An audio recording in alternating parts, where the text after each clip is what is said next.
Chapter 35. Some of the teachers, who had disliked Li Yundong's behavior before, had to wipe away their tears and say with a smile, "Okay, what are you supposed to do? Perform normally. Don't mess around. The exchange meeting won't allow you to mess around like this." Feng Na knew when to stop. She smiled at the teacher and said, "I was just joking with my junior." Li Yundong didn't know whether to laugh or cry. "You call that a joke?" Feng Na made a face at him. "Who told you to offend me before?" Li Yundong had no choice but to put his palms together. "Benefactor, I was blind. Please forgive me." Feng Na returned the gesture with a serious face. Amitabha. Buddha said, "The sea of bitterness has no bounds. Repent and you will be saved." Tanyu, the prodigal son, has turned back. It's so touching. All the gods and Buddhas will shed tears for him. After exchanging a few words, the two of them looked at each other and burst into laughter. Although this farce had embarrassed Li Yundong a lot on the stage, the girls on and off the stage looked at Li Yundong with even brighter eyes. Who wouldn't like a boy who was sunny, handsome, and funny? Some girls whispered to themselves, "Sigh, if only I had such a funny boyfriend." Didn't you say you didn't like otakus before? It's not impossible to consider such an interesting otaku. TSK, you slutty hussy who judges people by their appearance. You think he's handsome, right? Hey, I want to be handsome, and I want to be funny. Bah, look at the beauty beside him. What level is she? Aren't you afraid of feeling inferior? Li Yundong didn't know that these girls were talking about him in private. He looked at Feng Na and said, "Hey, seriously, what else do you need me to perform? If there's nothing else, I'll leave first."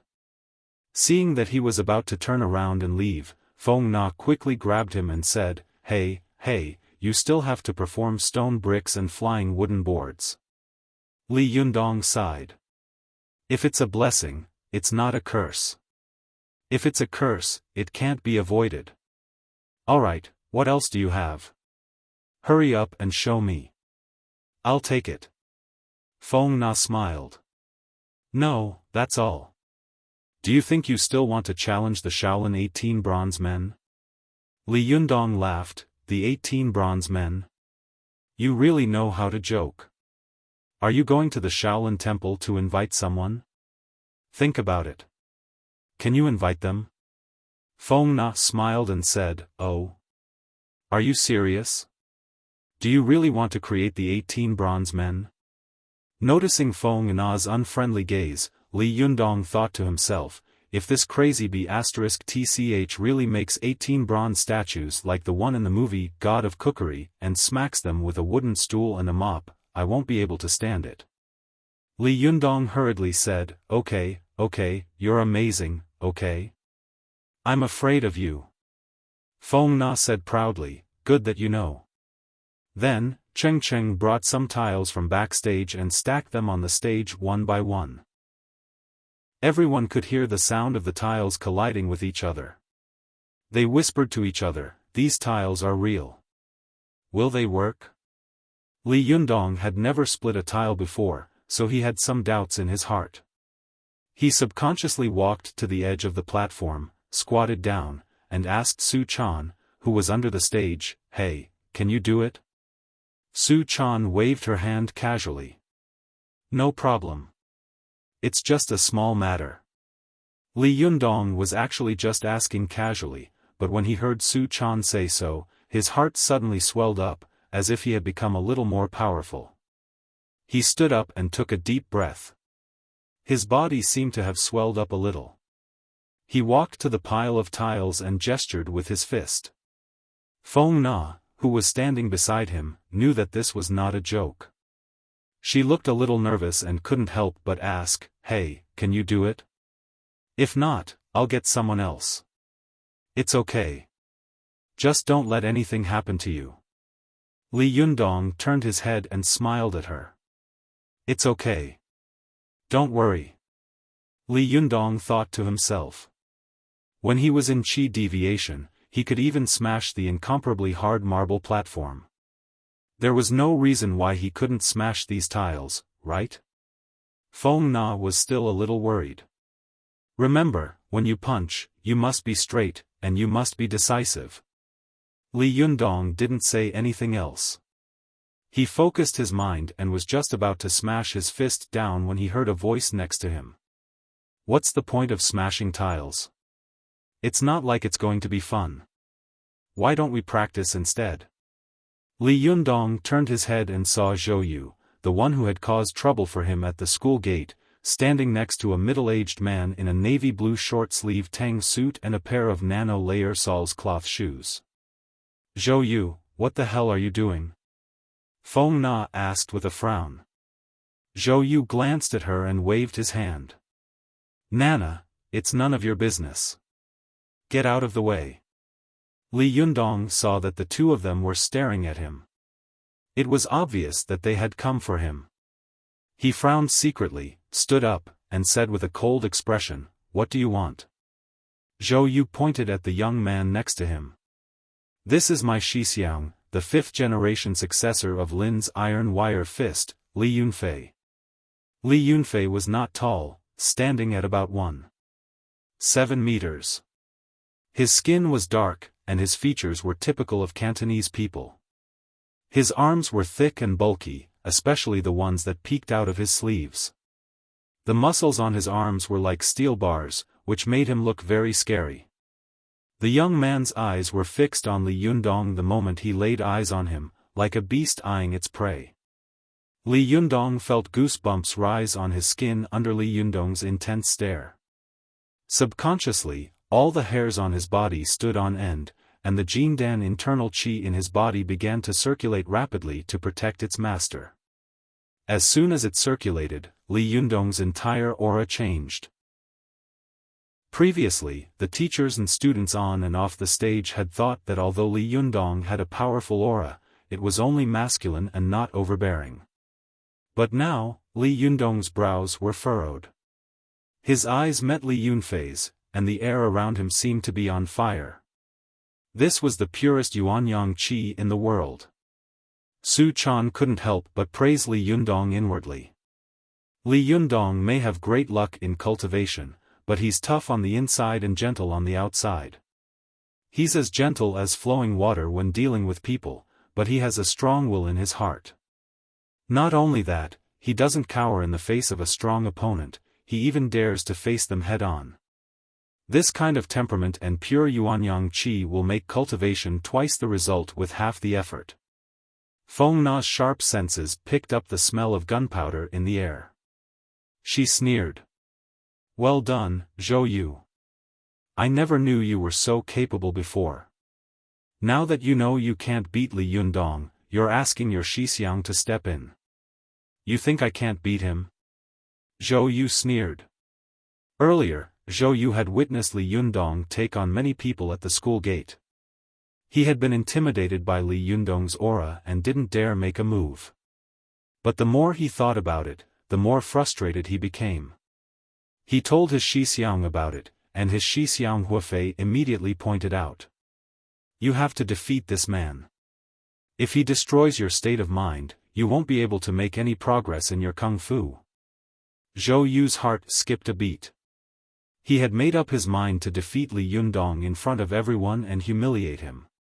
He and his senior brother Bai Huafei had discussed and sparred with each other about Li Yundong's extraordinary strength in private. They had come up with a way to deal with Li Yundong, which was why they had chosen today's rehearsal day to challenge him. Zhou Yu pointed at Huafei.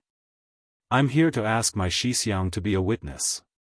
The vice principal, who had been acting as a rehearsal judge in the audience, was furious. "What the hell are you guys doing? Are you treating this school like a dojo? If you want to fight, do it outside. This is a school." Zhou Yu turned around and said to the vice president, "President Ku, since the purpose of the exchange day with the University of Pennsylvania is to promote our Chinese culture and the culture of our Central South University, why did they only allow the Taekwondo club to attend the exchange and not us?"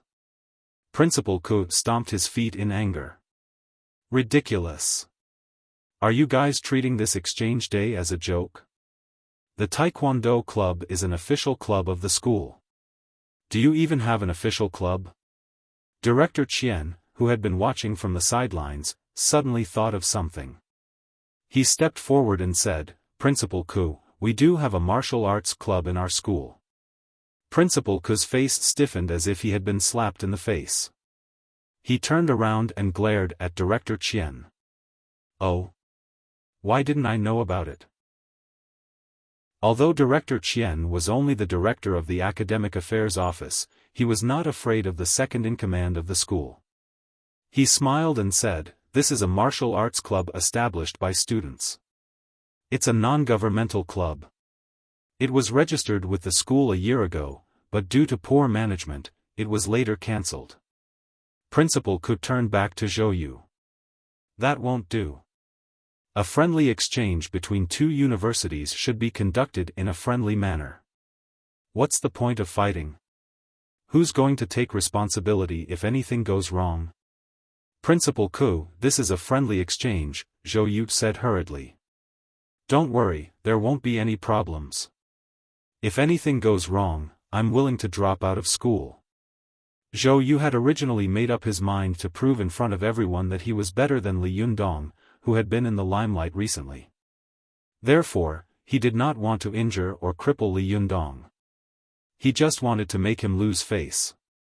Principal Ku angrily refused, but Director Qian's eyes lit up when he heard Principal Ku's words.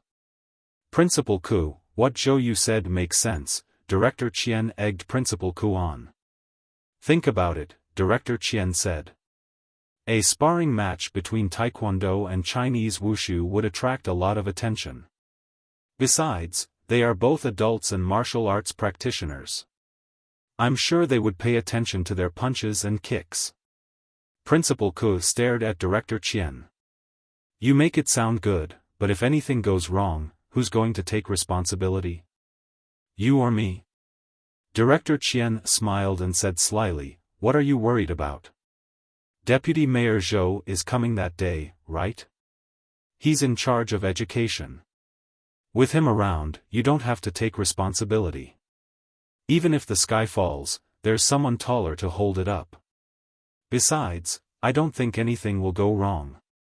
But if you can get a good review from the higher-ups, you'll be in a good position, won't you? Principal Ku's heart skipped a beat, and he looked at Director Qian with a meaningful look in his eyes. He turned to look at Zhou Yu. Can you guarantee it? Zhou Yu was overjoyed when he saw that Principal Ku had agreed to it. If the principal had not agreed to it today, he would have fought with Li Yundong on the spot. But if the principal agreed, then it would be even better. He would humiliate Li Yundong in front of the whole school. Of course I can guarantee it, Principal Ku. Zhou Yu said with a smug smile. He turned to Li Yundong. I believe you. Junior and I will make friends through martial arts. Am I right, Li Yundong? Li Yundong's eyes were fixed on Huang Yifei. He didn't even look at Zhou Yu, who was jumping up and down. Let your senior come, Li Yundong said coolly. You're no match for him. Since we're going to make friends through martial arts in front of our foreign friends, we should at least be on par with each other. If we settle this in 2 or 3 moves, we'll be a laughing stock to our foreign friends. This sentence was no less than a heavy slap to Zhou Yu's face. Ha! Feng Na, who had been sulking all this while, burst into laughter.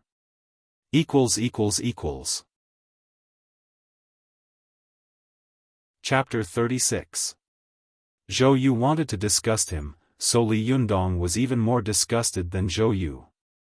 Li Yundong's words made Zhou Yu feel like he had just swallowed a fly, but he still had to put on a smile. Oh, really? He said. Li Yundong sure is confident. Zhou Yu wanted to say something, but Bai Luofei cut him off. All right, I'll take the challenge. Senior brother, you. Zhou Yu gasped. Bai Luofei's eyes were glued to Li Yundong, afraid that if he let his guard down, Li Yundong would pounce on him and kill him. Bai Luofei had fought in the underworld, and his blood reeked of bloodthirst. He had never been loyal, and he himself often took advantage of others to kill them. Therefore, it was only natural for him to judge others by his own standards, fearing that his opponent would make a move on him. Bai Luofei stared at Li Yundong and said to Zhou Yu, "Your kung fu isn't up to par yet. You won't be able to hold back and release your power as you wish." Zhou Yu's face darkened, but he thought about it for a moment and nodded. He turned to Headmaster Ku and said, "Headmaster Ku, you see, my senior brother has volunteered to take the challenge. His kung fu is much stronger than mine, so he'll be able to hold back and release his power. Don't worry about it." Headmaster Ku was an old academic, so he had no idea that the higher the level of kung fu, the more likely it was for a fight to end up with a fatal injury. If it was just a fight between two people with high kung fu, then the one with high kung fu would be able to hold back and release his power as he pleased. But if it was a fight between two people with high kung fu, and either one of them was afraid that they would hold back and the other would land a hit on them, then all their kung fu would be wasted. Therefore, when two people with high kung fu were sparring, they wouldn't hold back at all. The result was a fight between two tigers, and one of them was bound to get hurt. In the historical records of Chinese martial arts since ancient times, there had been countless tragedies when brothers and sisters from various sects sparred with each other. Li Yundong wasn't a kung fu practitioner, so it was only natural that he would be clueless about it.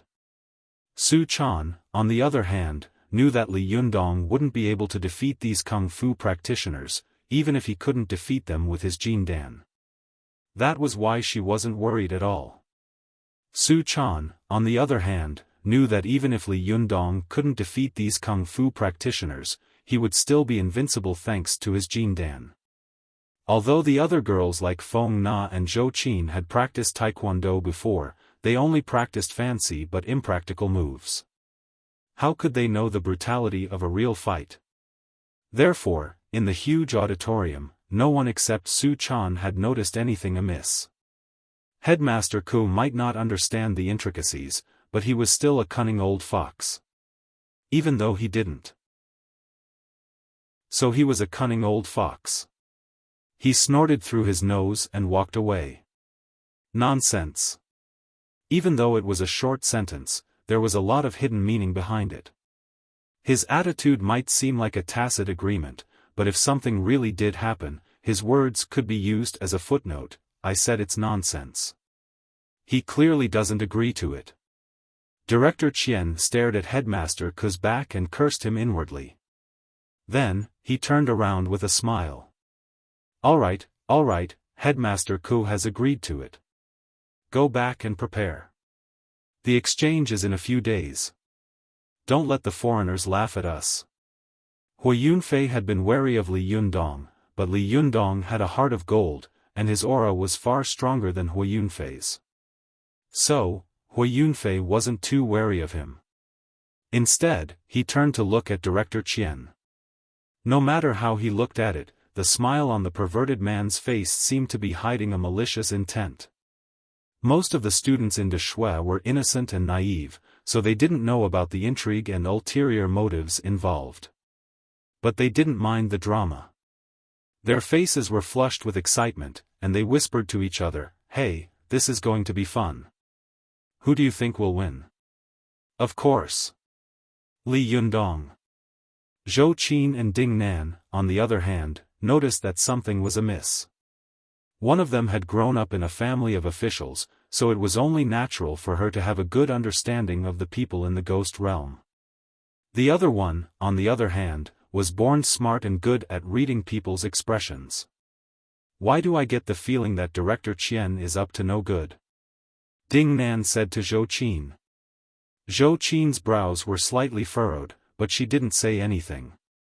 What was supposed to be a hilarious farce had turned into a bloody drama of intrigue and intrigue. Let's go, Zhou Qin said coolly as she turned around. Aren't you worried? Ding Nan asked in surprise. But Zhou Qin's response was to turn and leave. Ding Nan curled her lips and sneered inwardly. Aren't you afraid that you'll get a rash if you cover yourself up so tightly all day long? Now that the battle had been decided, Hui Yunfei and Zhou Yu didn't stay any longer. As soon as the two of them left, Feng Na and the other girls who had a good impression of Li Yundong gathered around them. Li Yundong, you can do it. We're all rooting for you. Feng Na looked at Li Yundong apologetically. I'm so sorry. It's all my fault. Li Yundong laughed. Don't mention it. Fame is the bane of men, and fat is the bane of pigs. A man like me is bound to stir up trouble wherever he goes. These words were very arrogant, and the surrounding girls all laughed out loud. Zhuang Hui stared at Li Yundong from a short distance away. The more she looked at him, the more frustrated she became. Finally, she stomped her feet and walked out of the auditorium. On the way back, Li Yundong looked at Su Chan. Why didn't you stop me earlier? He asked. Why would I stop you? Su Chan asked in confusion. Li Yundong sighed. To fight Zhou Yu's Shixiang, of course. Do you really think that a person like me, who has never learned martial arts, could beat that guy? Of course. Su Chan said nonchalantly. Li Yundong really wanted to ask, ever since you came, I've been in trouble every day. And why did I change so much all of a sudden? But Li Yundong swallowed the question. He thought about it for a moment, then decided that it would be better to wait until the exchange was over. If it was a blessing, it wouldn't be a curse. If it was a curse, he couldn't avoid it. Forget it. I'll think about it later, Li Yundong said. Even though the rehearsal was over, Li Yundong still had to attend his classes. Many students had heard that Li Yundong was going to fight someone at the exchange, so they crowded around Li Yundong and bombarded him with questions. Li Yundong was annoyed to no end. When school was over, Li Yundong grabbed Su Chan's hand and ran out of the school. What do you want to eat today? Li Yundong asked. Every time he got home, he felt truly comfortable and peaceful. This was a world that belonged to him and Su Chan alone. There was no one to disturb them, and no one to look at Su Chan with greedy, lustful eyes. Su Chan giggled and hooked her arm around Li Yundong's. I love anything you make. Li Yundong pinched Su Chan's nose dotingly. Okay, I'll make a bunch of junk food. You'll be fat to death. What's junk food? Su Chan asked, smiling. Li Yundong thought for a moment, then said, like the fried food we had at McDonald's last time. That's junk food. Su Chan's lips curled up into a smile. Wow. I thought you were a good guy. Who knew you'd bring me to eat junk food? Li Yundong burst into laughter. Who was the one who had such a good time eating junk food? How dare you bring it up? No, Su Chan said coquettishly. I'm mad at you for giving me junk food. Li Yundong thought for a moment, then rolled up his sleeves. Okay, I'm going to make you a real feast today. You wait at home. I'm going to go buy some groceries. Su Chan's saliva nearly dripped onto the floor when she heard that Li Yundong was going to make her a feast. Normal food is already so good, so what if it's a feast? Su Chan giggled. She hooked her arm around Li Yundong's and pouted. Don't leave me behind. I'm coming with you. Li Yundong stared at Su Chan's arm. His heart was pounding. Su Chan and I are really getting closer and closer. Are we living together now? What kind of relationship do we have with each other? The two of them left the house and went to the supermarket to buy groceries. After that, they returned home with their bags of groceries. Li Yundong put on his apron and busied himself in the kitchen while Su Chan stared at him from the sidelines. Su Chan wanted to help, but there was nothing she could do. When Li Yundong asked her to get soy sauce, she got vinegar. When he asked her to get sugar, she got a bag of salt. Li Yundong didn't know whether to laugh or cry. You're such a lazy bum.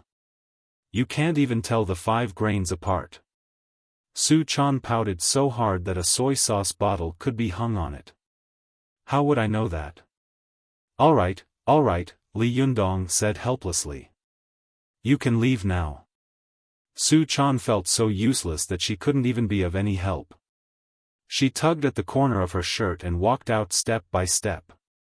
When she reached the kitchen door, she pouted and said, "Then I'm leaving." Li Yundong was busy chopping vegetables. He waved his hand without looking back. All right. You can leave now." Li Yundong's attitude made Su Chan feel a little upset.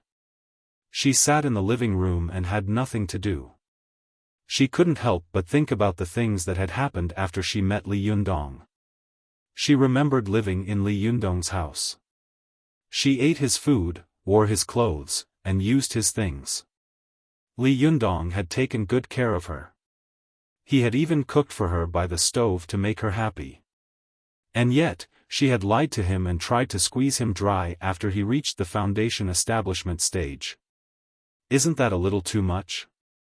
The more Su Chan thought about it, the more guilty she felt. She felt like she should make it up to Li Yundong. But there was no way she could repay him with her body, and there was no way she could give him a transcendent artifact. If she did, her identity would be exposed. Suddenly, an idea popped into her head. Why can't I learn how to cook for Li Yundong?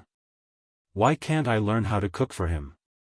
Come to think of it, with my intelligence, I should be able to make some really good food, right? But what should I do? Su Chan thought for a moment.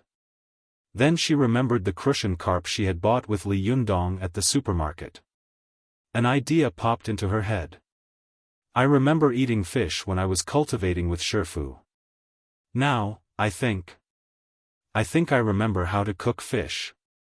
Thinking of this, Su Chan ran to the kitchen with a smile on her face. She pulled Li Yundong's arm and said coquettishly, "Yundong, Yundong." Chapter 37. Why do you want to cook all of a sudden? Li Yundong asked curiously. Su Chan's voice was so sweet that it made Li Yundong feel weak from head to toe. I just want to cook. Just let me. Li Yundong chuckled. What? Do you feel bad seeing me busy around here? Seeing that Li Yundong was so considerate, Su Chan quickly nodded her head like a chick pecking at rice. Her watery eyes were wide open, full of expectation. Li Yundong brought his face closer to hers. If you feel bad, just give me a kiss, he said with a smile. Forget about cooking. There's too much smoke in here. I don't want to ruin your skin. Su Chan shook Li Yundong's hand. No. I want to cook a dish. All right.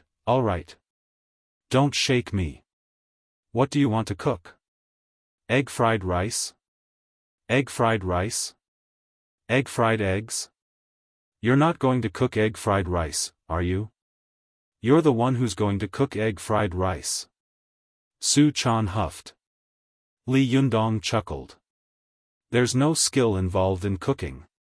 It's easy for you to learn. Su Chan was a little upset. I know how to cook. You're underestimating me. Li Yundong saw that the girl was unhappy, so he quickly coaxed, Fine, you know how to cook. What do you want to cook? Su Chan's anger turned to joy. I want to cook braised crucian carp. Li Yundong was a little surprised. Oh, I really did underestimate you. You know how to cook braised crucian carp? Su Chan nodded proudly, as if she had already cooked the most delicious dish in the world. Of course. Who do you think you are? Li Yundong looked at Su Chan, amused. He took out the crucian carp from the fridge and said, All right. Let's see what a great chef can do. Su Chan rolled up her sleeves. I'm going to let you broaden your horizons today. Then, she picked up the knife and glared at Li Yundong as if she had seen her mortal enemy. Then, with a shout, she chopped the crucian carp on the chopping board horizontally. With a clang, the fish was chopped into 2 halves. Li Yundong didn't know whether to laugh or cry. Who cuts a fish like that? Could it be roasted fish? Li Yundong pressed his forehead and said, "My little lady, this method of cutting carps is very rare." Su Chan turned around and made a face at him. "Shush. My hand just shook." Li Yundong chuckled dryly. All right. Just a little bit. Don't shake your hands again later." Su Chan raised the kitchen knife in her hand and threatened him fiercely. "Say it again. Say it again." Li Yundong quickly raised his hands. "I'll shut up. I'll shut up." Su Chan returned to the court with a snort. "That's more like it." After saying that, she gestured with the blade of her knife at the carp that had been cut in half and chopped it again. This time, the saber chopped vertically, splitting the head and the tail into 2. He grimaced as he watched. Just as he was about to speak, the chopping board under the fish suddenly fell to the ground with a clang. It had been split into several pieces by Su Chan. Hua! Li Yundong sucked in a breath of cold air. He picked up the chopping board from the floor and gave Su Chan a thumbs up. "Great knife skills, heroine." Su Chan's cheeks were a little red. "I was a little nervous with you standing here, so I used a little more strength." Li Yundong retreated to the kitchen door. "I'll stand here, okay?" Su Chan was trying to recall the last time she and her master had cooked fish together. She couldn't help but feel a little flustered. "Shush, shush, shush," she said. Li Yundong shut his mouth, but when he saw Su Chan running around in front of the stove like a headless fly, he didn't know what she wanted to do. He couldn't help but say, "Stop running around. My head is dizzy because of you." "Where did you hide the salt?" Su Chan said angrily. Li Yundong smiled bitterly. "In the shelf on your right." "Hey, that's pepper powder." "Hey, that's chili powder. Can't you tell the difference between red and white? Are you colorblind? Come on, is it that hard to find salt?" Li Yundong couldn't stand it anymore. He walked over to Su Chan and took the salt jar. Su Chan took the salt shaker from his hand, but she felt a little embarrassed by his nagging. She turned around, pouted, and shoved him back, all the way to the door. She stood against the wall. "Stay here," she said. "Don't go any further," Li Yundong said. Then she stormed back into the kitchen, then back out again. She put her hands on her hips and yelled, "And don't talk." Li Yundong shook his head and smiled bitterly. This girl sure has a strong ego. He leaned against the wall and watched Su Chan walk around the kitchen for a while, then start to scratch her ears and cheeks and jump up and down again. He had no idea why she was so worried. After a while, Su Chan couldn't stand it anymore. She rushed out and stomped her feet. "Hey, you see I'm in trouble? Why don't you help me?" Li Yundong didn't know whether to laugh or cry. "You told me not to talk. You can talk now," Su Chan said. Li Yundong resisted the urge to laugh. "Fine," he said. "What can you do in there that you can't handle?" Su Chan's cheeks turned red. "How do I start a fire?" she asked shyly. Li Yundong burst out laughing and reached out to ruffle Su Chan's hair. Su Chan yelped and jumped away, covering her head with her hands. She bared her teeth at Li Yundong. "You're so annoying," she said. Li Yundong took Su Chan's hand with a smile and led her to the gas stove. He flicked the switch and pointed at the automatically lit fire. "Do you see that?" he said. "You know how to use it, right?" Su Chan's eyes widened. She stared at the blue flame on the gas stove. She was surprised and curious, as if she couldn't understand how a fire could be made out of thin air. When Su Chan came back to her senses, she looked to the side and saw Li Yundong standing there with a smile on his face. There was a hint of mockery in his eyes. She blushed and pushed Li Yundong out again. This time, she pushed him into the living room. "Wait here," she said. "I won't let you in until I'm done cooking." Li Yundong shook his head and smiled. He watched Su Chan rush into the kitchen. Then, he heard a bang. Su Chan slammed the door shut. He was bored in the living room, so he turned on the TV. He realized that even though he had thrown away the broken TV, he hadn't bought a new one yet. Li Yundong said to himself. "I need to buy a new TV tonight. Otherwise, the landlord will come and see me." After making sure that the kitchen door was closed, Su Chan walked over to the gas stove, which was still burning. She waved her hand at the burning coal, and with a whoosh, the flame jumped into her palm. Su Chan played with the blue flame for a while. Then, she lost interest. "I thought it was a powerful flame, but it's so lame. It's nothing compared to the Samadhi true fire." Su Chan crushed the leaping flames in her palm and continued to torment the Crucian carp. However, she did not notice that the switch on the gas stove was still turned on, and the gas was still silently spilling out. Li Yundong, who was in the living room, had no idea what was going on. He had just laid down on the carpet and was about to take a break when he heard a knock on the door. He got up immediately. "Who is it?"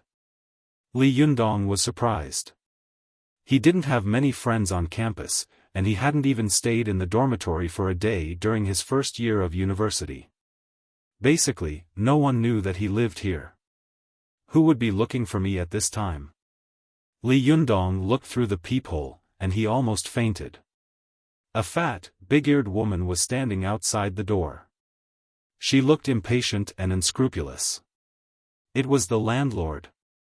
"You can't talk about people in the day, but you can't talk about ghosts at night."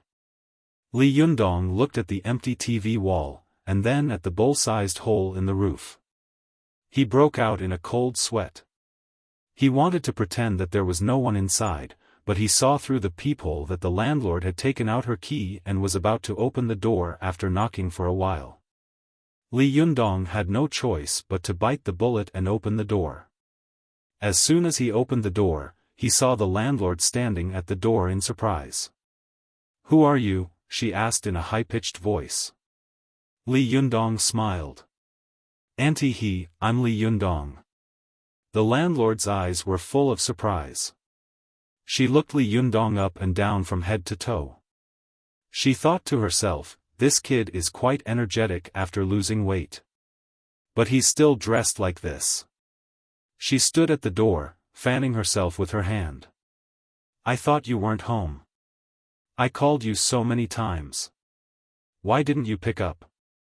Li Yundong returned to the living room in surprise. He found his cell phone and checked it. Sure enough, there were a few missed calls. Sorry. Maybe I didn't hear them during the rehearsal today." Li Yundong didn't want the landlord to come in, so he didn't bring her shoes. "Why are you here today?" The landlord walked into the room and said, "Isn't your rent due in 10 days? I'm here to take a look and collect the rent. Also, I'll bring someone to look at the house." As soon as he finished speaking, a voice came from outside the door. A woman with a sweet voice said, "Oh, you're so annoying. What's so good about this place? Why do you have to live here? It's not like you don't have your own property." A man's voice laughed. "Isn't this a little remote? And it's quite quiet here." "Nonsense. I think you don't want your wife to know." "No way. It's not like you don't know that I'm in the middle of a divorce with my wife. It's not like you don't know that I only like you. Humph, you men all say one thing and mean another. Do you think I don't know that you have a lot of mistresses outside?" As the two of them talked, they walked to the door. Li Yundong took a closer look and saw that the first person who came in was a woman wearing a milky white miniskirt. Her two white thighs were very sexy. The woman wore heavy makeup and looked very beautiful, but he didn't know how she looked after removing her makeup. The woman was wearing high heels, and the first thing she saw was Li Yundong standing in the living room. Her eyes lit up, and she thought to herself, this guy is not bad. Very handsome and sunny. Chapter 38. He saw that the woman beside him couldn't help but look at Li Yundong. Her eyes were full of curiosity, like a white-bone demon that had seen Tang Seng's flesh and couldn't wait to eat it. The man was unhappy. He deliberately stood in front of the woman carelessly and put his arms around the woman's waist. He looked around as if he was showing off and began to pick at the mulberry tree and the locust tree. This house is not good. It's very shabby. The landlord next to him obviously regarded this man as her big financial backer and was ready to take advantage of him. She smiled apologetically and said, "Oh, Boss Zheng, you can't say that. This house was renovated last year. Look, I bought this carpet for more than 5,000 yuan. Oh, Li Yundong, why don't you take care of it? Look at how much hair has fallen off the carpet. No, I have to deduct your deposit." Li Yundong looked down and was full of complaints. Where did the hair fall off? Are you looking for trouble? The landlord hadn't noticed anything strange in the room yet. She turned to the nouveau riche and said with a smile, "Boss Zheng, this house is in a good location and has good lighting. It's a good deal." She was about to say something when Li Yundong interrupted, "Auntie, I didn't say that I don't want to renew the lease." The landlord turned around and looked Li Yundong up and down. There was a hint of disdain in her eyes. She thought to herself, you poor student. You only rented this house for 2 months, and you cut the price for half a day. You still pay the rent monthly. How can you compare to this big boss in front of me? He rents it for 2 years, and he pays it in full. The landlord said in a strange tone, "Oh. Li Yundong, the rent is much higher than before. It's not the same price as before. And now the rent is paid every 6 months. Li Yundong interrupted her rudely, "I'll pay." This sentence made the landlord choke, and she couldn't say the rest of the words. Although she was a Philistine, she was not so shameless to fall out with others. She had no choice but to look at the nouveau riche, Boss Zheng. The short man walked up to Li Yundong and took out a pack of cigarettes from his pocket. He took one out and handed it to Li Yundong. "Smoke?" Li Yundong waved his hand and smiled politely. "I don't smoke, thank you." Boss Zheng sneered. "Which man doesn't smoke?" After that, he put the cigarette in his mouth and lit it up. "Let me tell you, young man," he said to Li Yundong, "it's impossible for a man to not know how to smoke. You're still young, and you haven't entered society yet, so you don't know what's going on. When you enter society, you will know the use of this small cigarette." Li Yundong secretly frowned as he listened to the upstart show off. He quietly distanced himself from him, using his body posture to signal, "I don't want to talk to you." However, the nouveau riche didn't like Li Yundong very much and wanted to show off in front of him. Li Yundong took a step back, and he also took a step forward. He took a drag on his cigarette, then blew out a smoke ring and said, "This Furong Wang is getting more and more boring. Cigars are still the best. Last time, I brought back a box of cigars from Colombia. That smell, tsk. The nouveau riche showed off in front of Li Yundong. Li Yundong had a good temper, so he didn't argue with him. The beautiful woman that the nouveau riche had brought with him was very fond of Li Yundong. She didn't like him and wanted to help Li Yundong out. "Come on, will you die if you don't show off?" The nouveau riche didn't get angry. He laughed proudly and waved at the woman. Come here, come here." The woman was a little reluctant to go over. She glanced at Li Yundong and suddenly felt that standing next to this vulgar man with the temperament of a nouveau riche was simply disgusting. She twisted her body and walked over slowly. The man put his arm around her waist and showed off to Li Yundong. "This is Lily. Do you know who she is?" The woman named Lily subconsciously glanced at Li Yundong when the man put his arm around her waist. She didn't know why, but her cheeks actually turned red. She struggled out of his hand and said angrily, "What are you doing? Be more respectful. There are people here." Boss Zheng laughed and pulled the woman into his arms. As if there was no one else around, he stood on tiptoe and kissed the woman's mouth. Li Yundong watched the man's effort to stand on tiptoe and couldn't help but marvel in his heart. He couldn't help but admire the man's skin. It was really at the level of the golden bell shield. The woman grabbed the man and pushed him away. She was a little angry. "I'm going to be angry." Boss Zheng didn't care and stopped pestering the woman beside him. He turned his face and took another long drag of his cigarette. He said very arrogantly, "Lily is the top beauty of our Tiannan City Miss Beauty pageant. She used to be a serious undergraduate student at school." Li Yundong sneered in his heart. "So what? She was still taken by a pig like you." Thinking about this, Li Yundong's eyes swept over the woman. The woman happened to look at him. Their eyes met, and then they both looked away. Since Li Yundong had Su Chan by his side, he regarded all the beauties in the world as floating clouds. Therefore, there was not a trace of affection in his eyes when he looked at the woman. Instead, there was a faint contempt in his eyes for this kind of woman who clung to the rich. Women were sensitive, and as a mistress, they were naturally more sensitive. As soon as she saw Li Yundong's gaze, the woman's whole body trembled. Her eyes darkened, and she stood there in a daze. However, the man beside her didn't seem to notice it at all.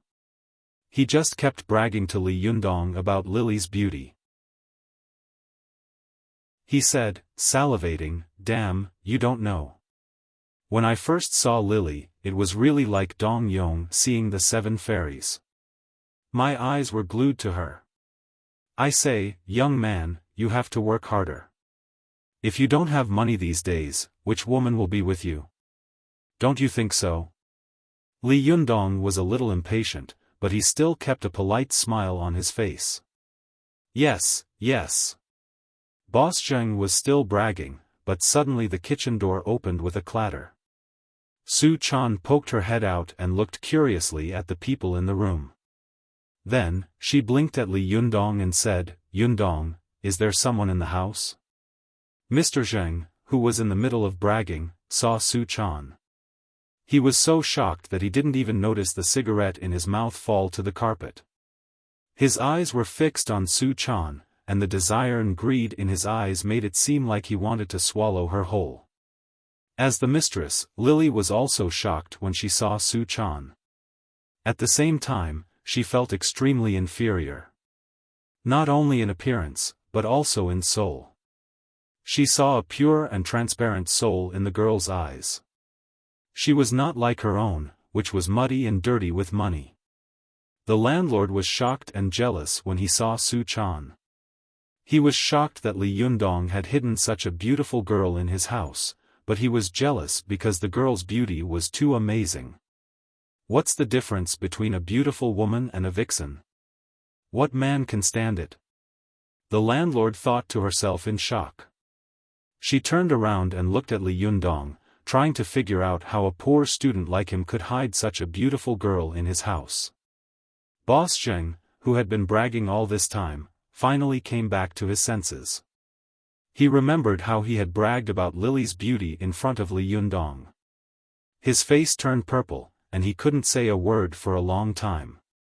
The landlady saw the cigarette butt on the carpet and rushed over to pick it up. Just as she was about to speak, she suddenly saw the empty television wall from the corner of her eye. Her plump body suddenly froze. "Oh no!" Li Yundong thought to himself, then immediately covered his ears. The landlord let out a scream of over 200 decibels. The scream was so piercing that everyone in the room grimaced in pain. The landlord pointed at the television wall and screamed, "Where is my television?" Li Yundong quickly smiled apologetically. "Auntie, listen to me. I accidentally broke the television a few days ago. But don't worry, I'll replace it with a new one." The landlord put her hands on her hips and spat. "You'd better replace it tomorrow.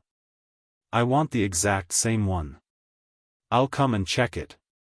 Li Yundong knew that he was in the wrong, so he didn't say anything. He just nodded. Yes, yes, yes, yes. But the landlord suddenly realized that something was wrong. She looked around the room to see if there was anything else wrong. When she looked up, she let out another scream of over 200 decibels. "Where's the chandelier? Where's the chandelier?" Li Yundong smiled bitterly. "The chandelier fell down 2 days ago. But don't worry, I'll fix it. It'll be the same as before." The landlord was so angry that her fat body trembled. "I'm not renting this house to you anymore." Boss Zheng, who had finally found an opportunity to disgust Li Yundong, immediately said, "I'll rent it. I'll pay you the rent right now." As he spoke, he pulled open his waist bag, revealing a large stack of brightly colored banknotes. Lily couldn't stand it anymore. She frowned and said, "I don't want to live here anymore." Then she rushed out of the door. Su Chan stared at the scene in front of her in a daze. "What happened?" she asked in confusion. Li Yundong was afraid that she would say something inappropriate, so he quickly waved at her and said, "Go do your thing. It's none of your business." Chapter 39. The landlady was dumbfounded. She had thought that she would be able to blackmail a rich man, but now her plan was ruined. "Thank goodness I'm a smooth talker. I didn't offend this guy completely." The landlady patted her chest and glanced at Li Yundong. But what she had said just now was a bit of a no-no. She could only keep a straight face and look around the room. Li Yundong was quick-witted. "Auntie, this was just an accident. I've been living here for almost a year now, and I haven't owed any utilities or rent, have I? Don't be so petty with a student like me. If you want to raise the rent, I'll pay for it. Is that okay?" The lady boss was both helpless and secretly happy. She hummed and said, "Well, I'll think about it."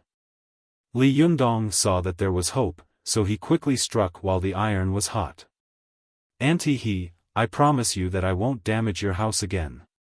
The lady boss snorted twice and was about to speak when she suddenly smelled the smell of coal. Her nose twitched twice, and just as she was about to speak, she suddenly heard a loud bang from the kitchen. It was like a bomb had exploded, and all the windows in the living room and bedroom were shattered. The landlady was so scared that she fell to the ground. Her eyes were wide open, not knowing what had happened. Li Yundong ran toward the kitchen like a madman. "Su Chan," he yelled. He rushed to the kitchen and saw that only the frame of the glass door was left. Su Chan was standing in the kitchen with her back to him. He had no idea what had happened to her. Ignoring the shattered glass on the door frame, he covered his head with his hands and rushed in. Then, he grabbed Su Chan's arms and turned her around. "Are you all right? Where did you hurt yourself?" he asked in a loud voice. "Are you all right? Where did you get hurt?" Su Chan's eyes widened. Su Chan's face was dark. She didn't look like she was hurt. She just stared blankly at Li Yundong. Li Yundong felt like his soul had left his body. He couldn't imagine what would happen to him if something happened to Su Chan. "Say something, Su Chan. Don't scare me like that." Li Yundong pinched Su Chan's philtrum with his fingers. Su Chan's body suddenly shivered when Li Yundong pinched her.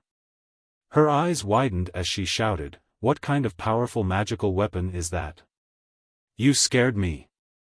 Li Yundong felt that he must have heard wrong. He asked with a strange expression, What did you say?" Su Chan pointed at the gas stove, which had been blown to smithereens, and said with hostility and vigilance, "I touched this just now, and it exploded. You scared me to death."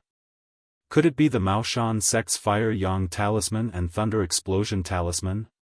Li Yundong didn't know whether to laugh or cry. So it was a gas explosion. Did this girl watch too many TV dramas? Li Yundong looked her up and down, still worried. "Are you sure you're not hurt?" Su Chan snorted and said arrogantly, "What can a powerful magical weapon like this do to me?" Li Yundong saw that she was unscathed. The kitchen was in a mess, but she wasn't hurt at all, so he felt relieved. Hearing the little girl still talking nonsense, he immediately knocked her on the forehead. "Are you still talking nonsense? Are you making sarcastic remarks?" As soon as he finished speaking, he saw the landlady standing in the doorway, staring blankly at the scene. The kitchen in front of the lady boss was a complete mess. It was too horrible to look at. The windows in the kitchen had been blown off, and there was a big hole in the gas stove. The fridge and the walls were all covered in blackened mess. The lady boss fell to the ground on her buttocks.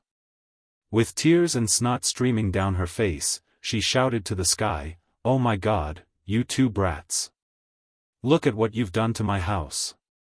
What do you want me to do?" Su Chan glanced at the landlady, then at Li Yundong. "What happened to her?" she asked in confusion. "Did someone die in her house?" Su Chan pointed a finger at the landlady. "Hey, what are you crying for? It's not like this house belongs to you." The landlady's fat jiggled like a mountain when she heard that. "If it's not mine, then it's yours, you little vixen. Can you afford to pay for what you've done to my house? Is this really her house?" Su Chan asked meekly. She turned to Li Yundong with a skeptical look. "Is this really her house?" Li Yundong poked her forehead in annoyance. "You're such an idiot," he said. "Shut up and stand aside. Don't talk." Su Chan realized that she had caused trouble again. "Wait. Why did I say, again? How many times have I caused trouble already?"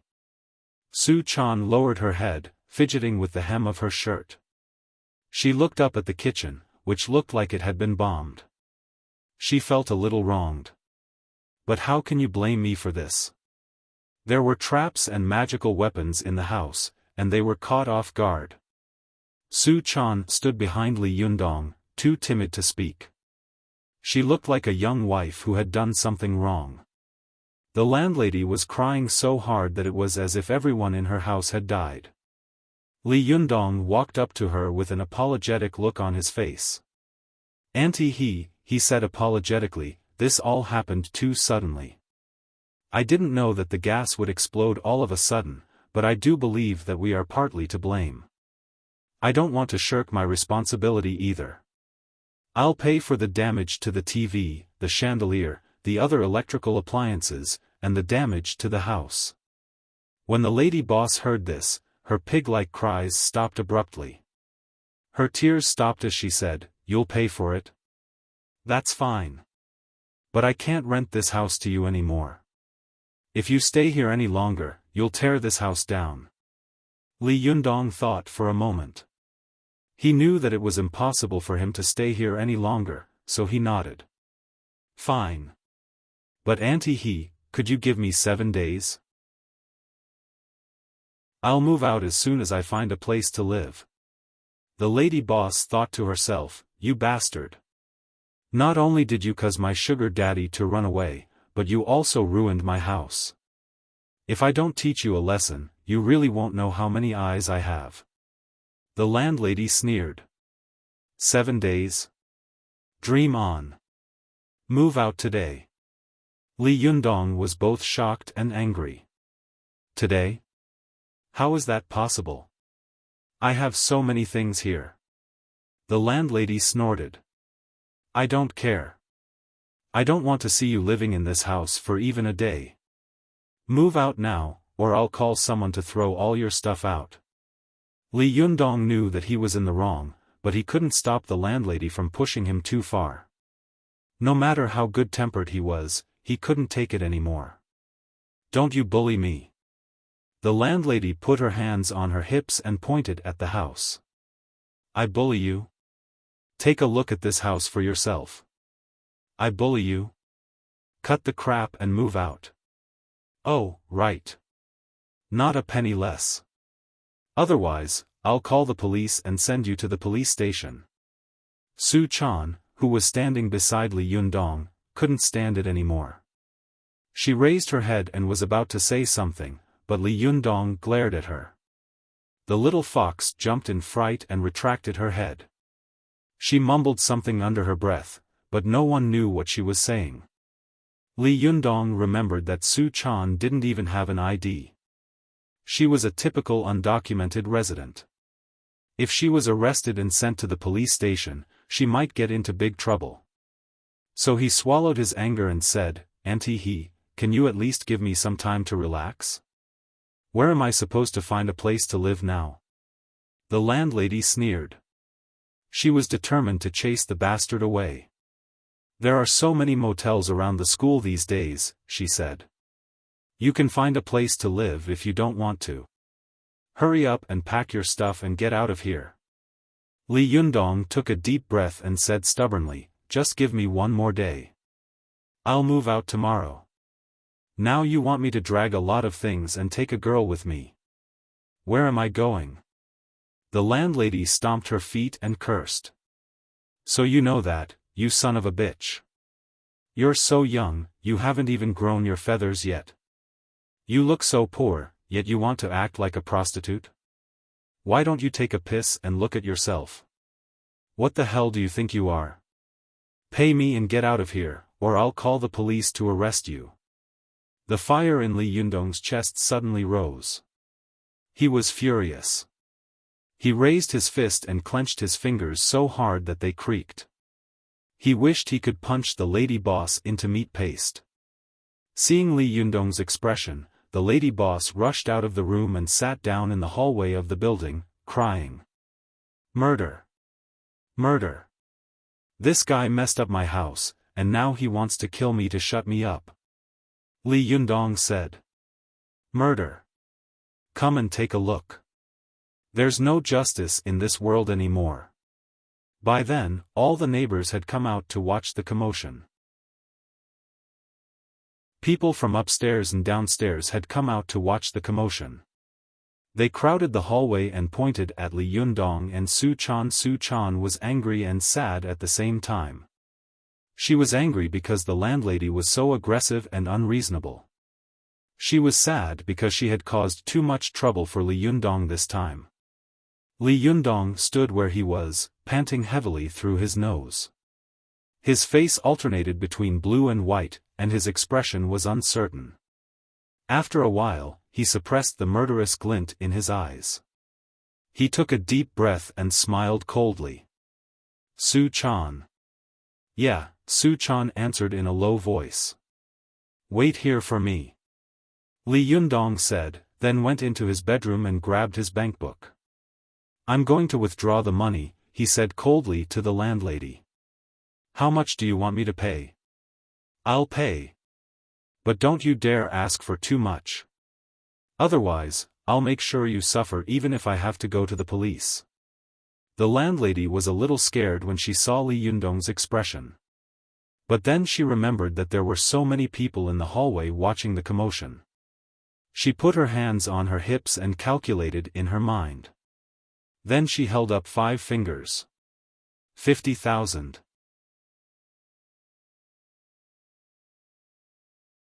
Chapter 40. Hey, landlady, you're too black-hearted. It's just the kitchen, isn't it? It only costs a few thousand yuan to renovate it. Plus the appliances, it's only about 10,000 yuan. Yeah, he's just a student. Where did he get so much money? That's right. The landlady was frightened by Li Yundong.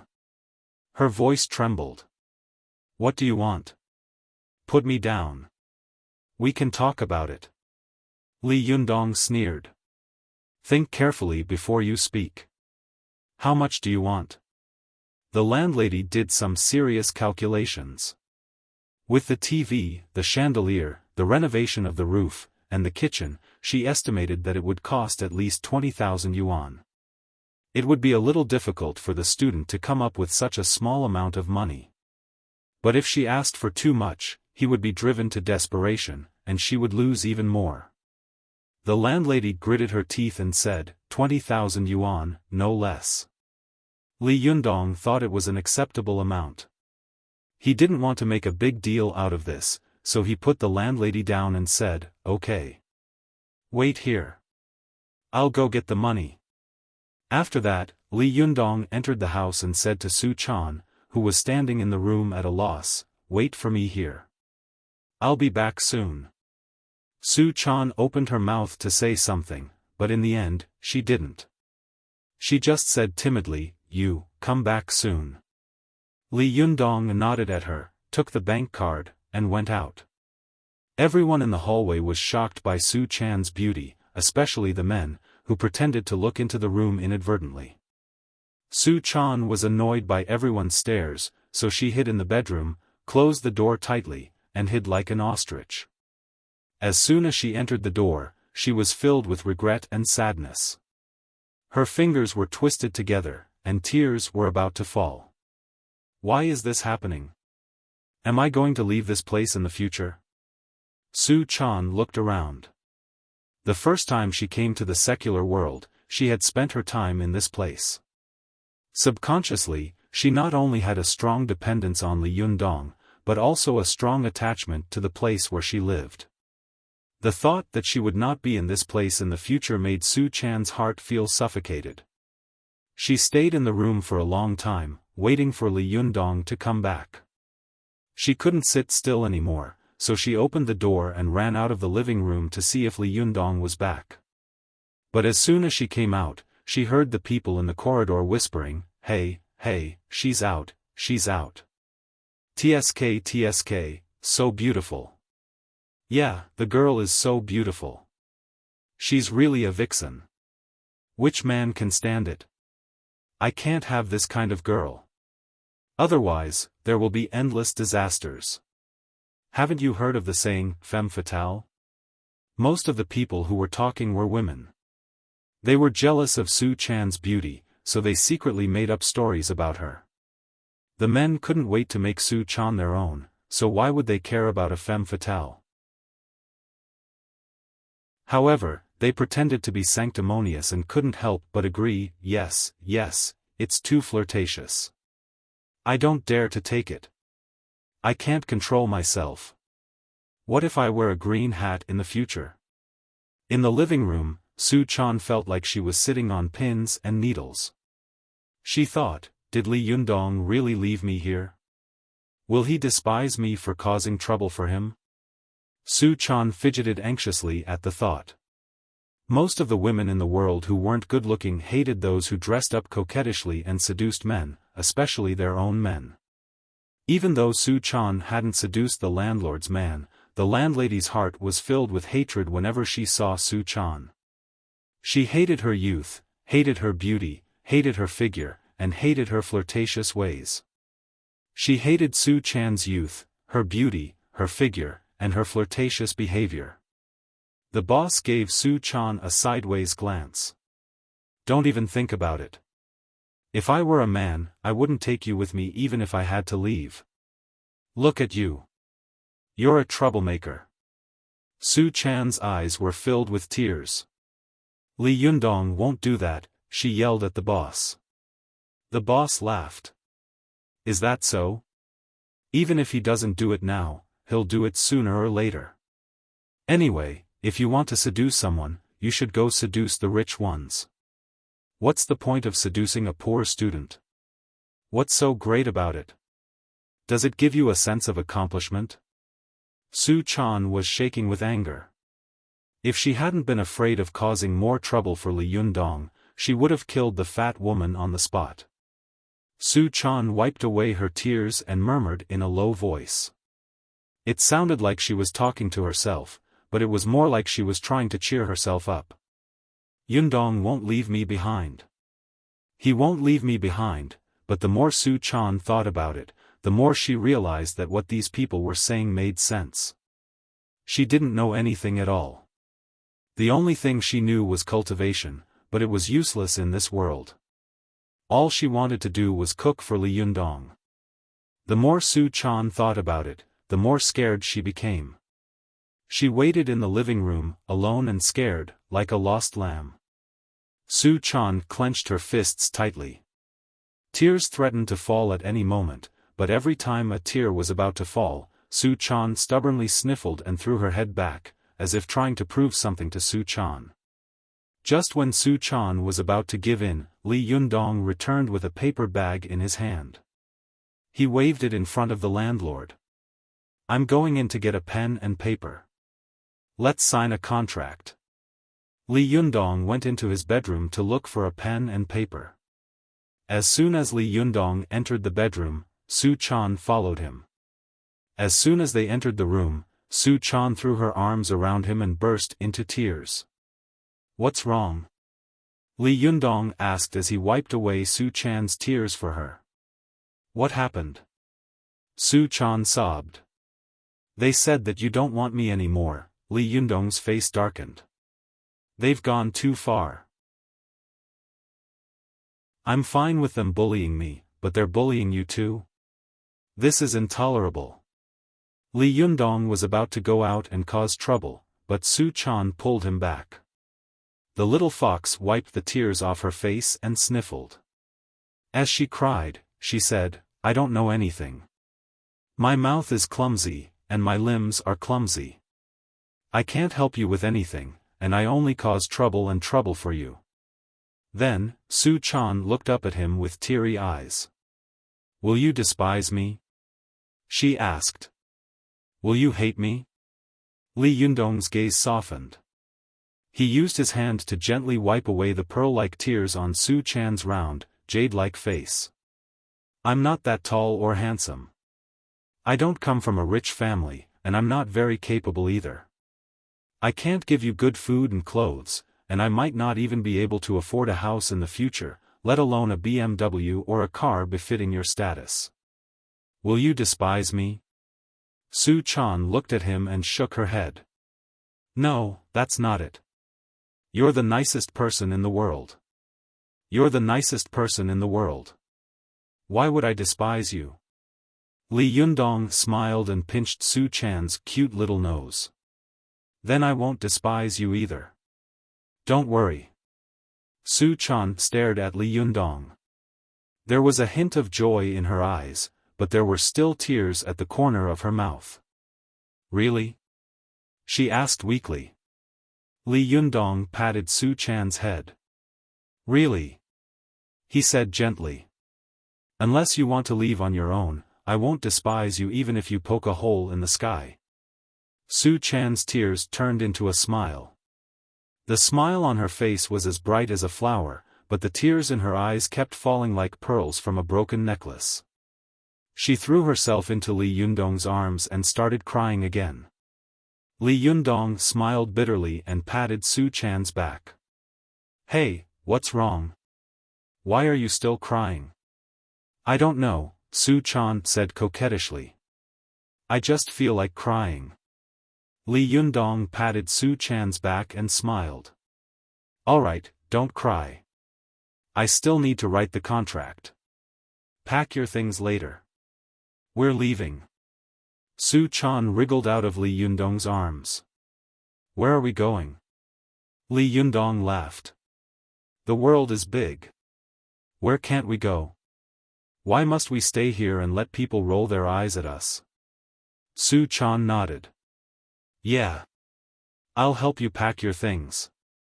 After comforting Su Chan, Li Yundong opened the door and walked out. As soon as he came out, he saw many pairs of eyes staring at him. It was as if the two of them had done something shameful in the bedroom.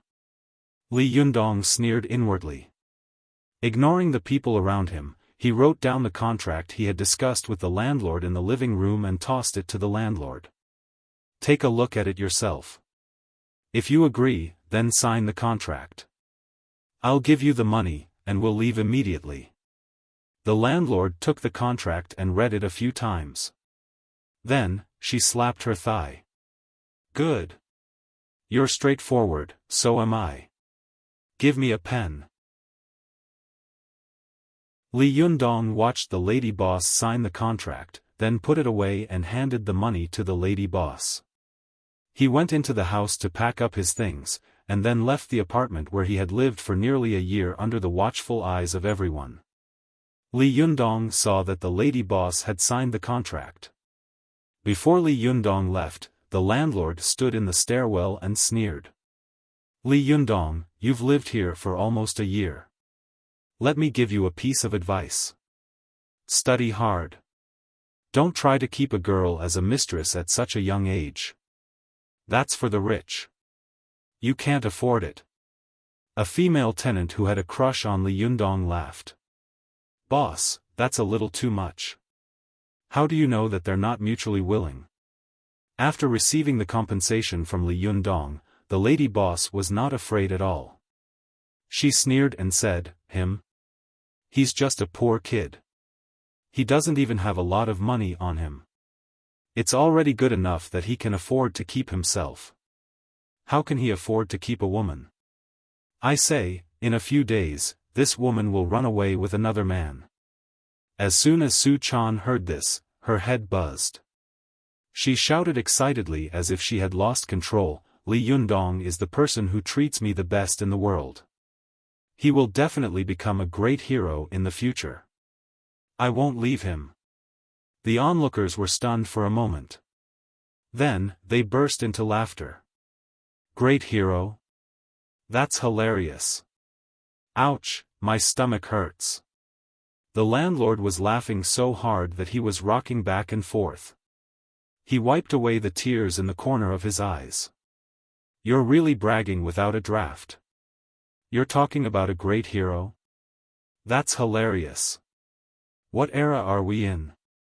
Great hero? Little girl, when you meet the real rich people, you'll know how stupid you are. Stop joking around. Su Chan's tears flowed down her cheeks. She clenched her fists and gritted her teeth.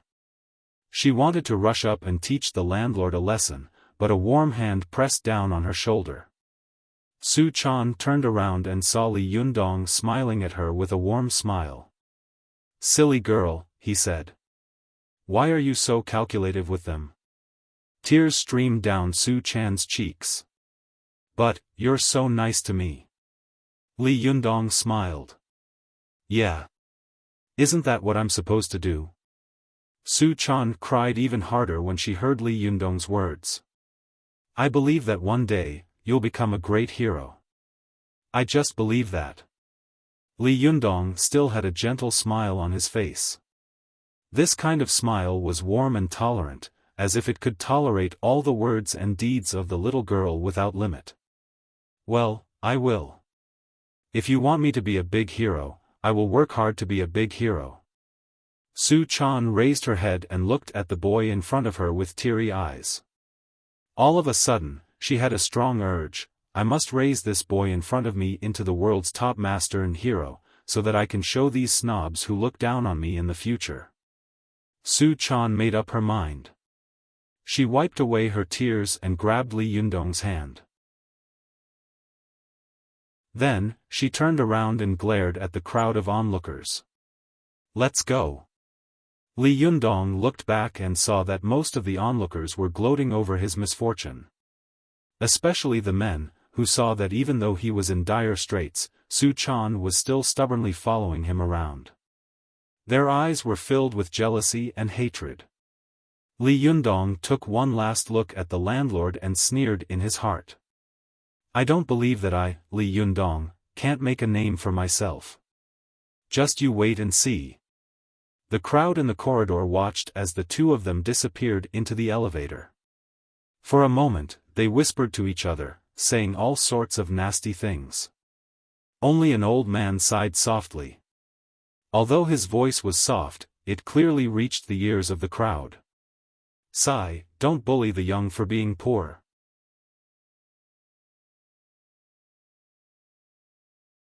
Chapter 41. Li Yundong thought for a moment, then said, let's stay at a hotel near the school for the night. We'll look for a house tomorrow. Oh. She lowered her head and followed him for a few steps. Don't you have class tomorrow? She asked, looking up at him. Li Yundong sighed. Still going to class? Tomorrow is self-study and a small class. Let's not go. Let's settle the house first. Su Chan nodded again and didn't say anything else. When they arrived at the hotel, Li Yundong took out his ID card and handed it to the receptionist at the front desk. The receptionist glanced at Li Yundong in amazement, then at Su Chan in shock. She clicked her tongue and thought to herself, this pair is a perfect match. But isn't this girl a little too pretty? Could she be a movie star? The receptionist looked at Li Yundong's ID card, then at him. Hello, she said hesitantly. You have to show your ID card here. Li Yundong smiled. This is my ID card. I'm just thinner than before. The waiter's eyes widened. He looked at the old ID card, and then looked at the current Li Yundong. The fat boy on the old ID card was not handsome at all, and his eyes were even more lifeless. How could he be like now? His eyes were like electricity, and his whole body was full of vitality. The receptionist looked at Li Yundong's ID card several times before helping him register. How many nights are you staying? Just one night, Li Yundong said. Single room or double room? The receptionist asked. Li Yundong looked back at Su Chan. Su Chan didn't know what was going on. She just blinked at him. Li Yundong even suspected that if he sold this girl, she would still help him count the money, right? Li Yundong wanted to get a single room and sleep with the girl. But after thinking about it, he decided against it. There was still a long way to go. He didn't want this girl to think that he was taking advantage of her. Otherwise, he would lose a lot of money. Let's get a double room, Li Yundong said honestly. The receptionist rolled her eyes. Why are you pretending when you already got a room? Can't you just get a single room? She handed Li Yundong his ID and house number.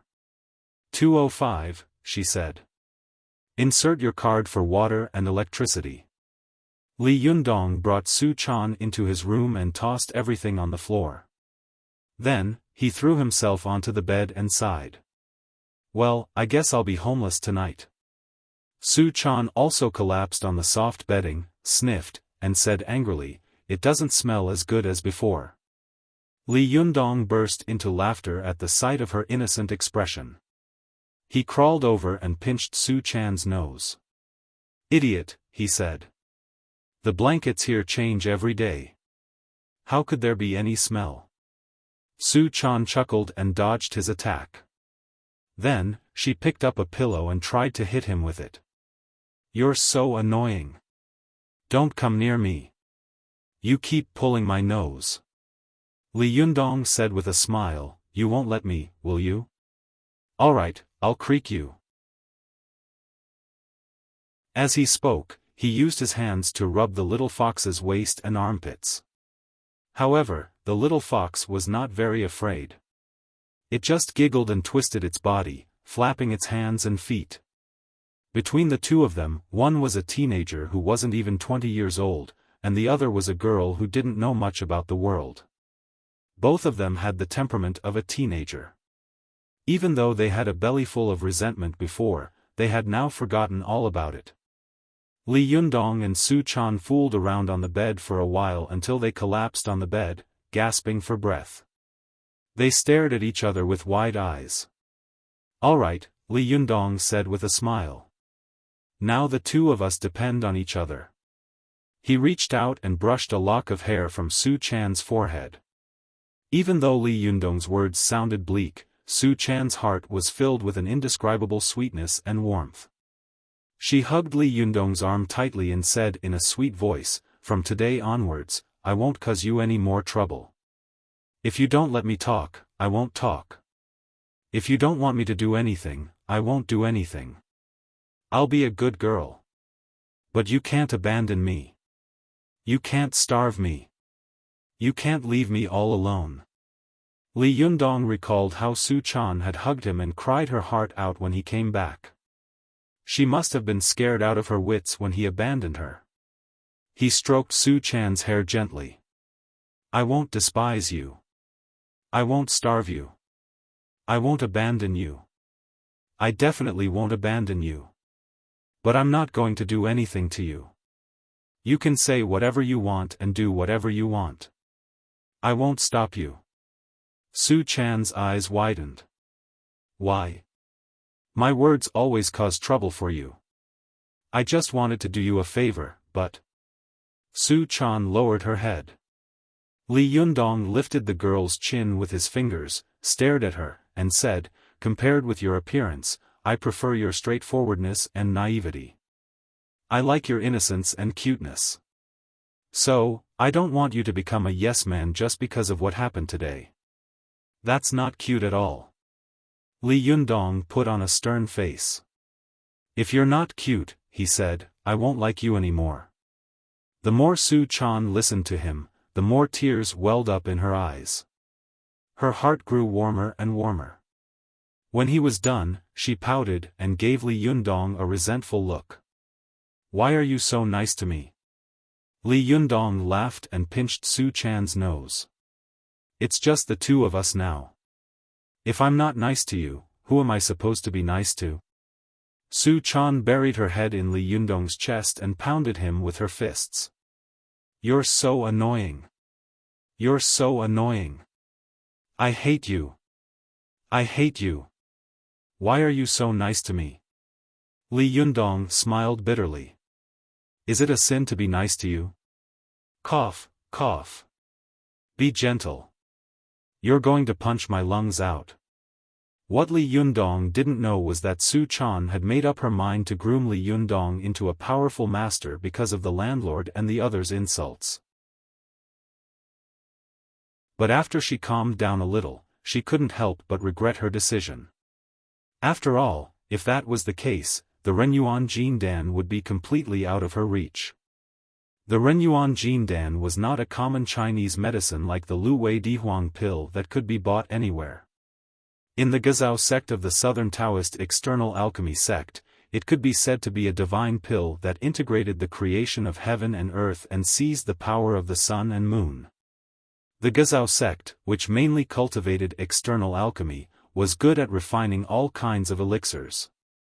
Among them, the Tianyuan fairy pill, the Diyuan Jindan, and the Renyuan Jindan were the most famous.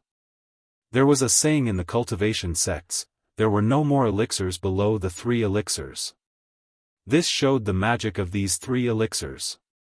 The refining method of the Tianyuan fairy pill had been lost since the middle of the Ming dynasty. Whether it was Mount Hezhou, Mount Longhu, or Mount Mao, no one had heard of anyone refining this pill in the 500 years since Liu Boan in the early Ming dynasty. Although there were rumors in the cultivation sects that there was another Diyuan Jindan in Mount Hezhou, in fact, since LV Chongyang in the Republic of China, no one had seen anyone from the Gezhou sect in Mount Hezhou become an earthly immortal by relying on the Diyuan Jindan and finally ascend to heaven. Therefore, below the 3 elixirs, only the Renyuan Jindan was a living elixir. The others were all illusory legends. No matter how ordinary a cultivator's talent was, as long as they consumed this elixir, they would be able to become an itinerant immortal after cultivation. For the sake of this elixir, no less than 100 people from all the cultivation sects in the world had died. Little Fox had only been able to escape because her master had lured away those terrifying enemies. Otherwise, with her skills, she would have been smashed to pieces a long time ago. It would be a lie to say that Little Fox did not regret or hesitate to use such an elixir. But just as she was hesitating, Li Yundong's words melted her heart. She found that she could no longer harden her heart to deal with this boy. After crying for a while, the little fox sniffled a little. Not long after, she snuggled up in his arms and fell asleep. Li Yundong couldn't help but be stunned. He pushed the girl's shoulder and said, "Hey, don't sleep like that. You'll catch a cold. Lie down." Little fox moaned and twisted her body. "It's comfortable to sleep like this. It's warm," she said, moaning as if she were sleep-talking. After that, she curled up and leaned into Li Yundong's arms. Li Yundong didn't know whether to laugh or cry. "Hey, what am I supposed to do with you like this?" Little fox ignored him. Instead, she shifted her head in a different direction and adjusted her body to a more comfortable position. Then, she continued snoring softly. Li Yundong could feel the amazing elasticity and touch of the soft, sexy body of the little girl. "My little lady, do you see me as Lu Xiahui or Lu Xiachui? Aren't you afraid that I'll turn you into a beast?" After Li Yundong took the Renyuan Jindan, the essence in his body was exuberant, not to mention that there was a beauty in his arms. Her skin was soft and smooth to the touch, and her fragrance assailed his nostrils. In such a situation, even Lu Xiaohui and Lu Xiaochui would be in high spirits, let alone a young and vigorous ordinary person like him. A war raged in Li Yundong's mind, and he couldn't help but think of a joke about being worse than a beast. A girl and a boy were sleeping in the same bed. The girl drew a line on the edge of the bed and said, "If you cross the line, you're a beast." In order not to be a beast, the boy had no choice but to endure until dawn. But the next day, the girl still slapped him. "I didn't cross the line," the boy yelled, feeling wronged. "Then you're worse than a beast," the girl said. In Hamlet, Shakespeare said, "To be or not to be, that's a question worth thinking about." Li Yundong stared blankly at the little fox. "Beast," he muttered under his breath. "Worse than a beast? That's a question worth pondering."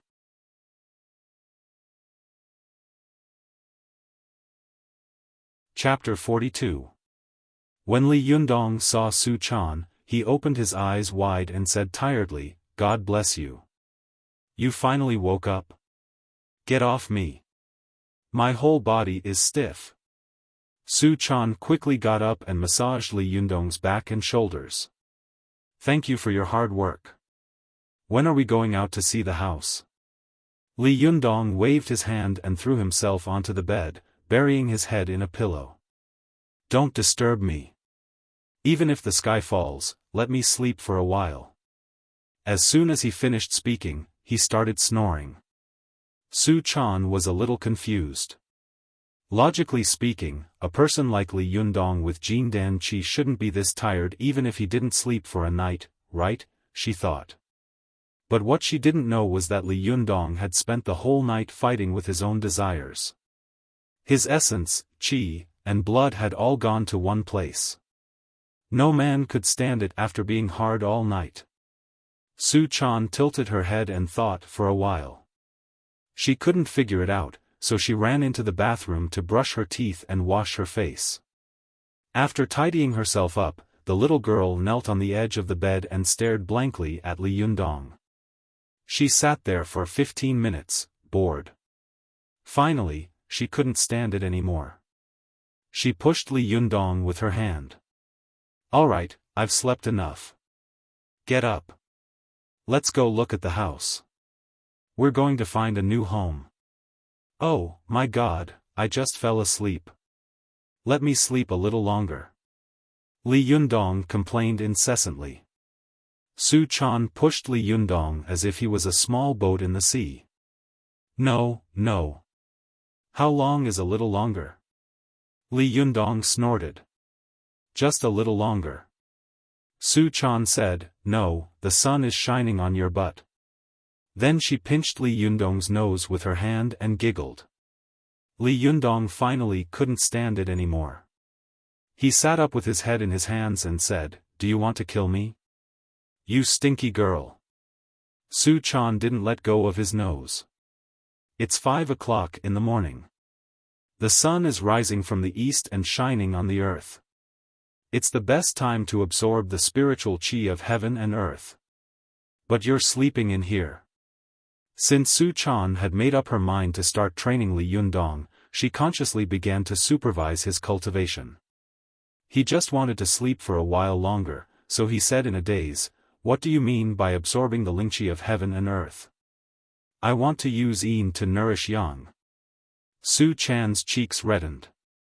"Get up," she said, smacking him. But Li Yundong was snoring like a dead pig.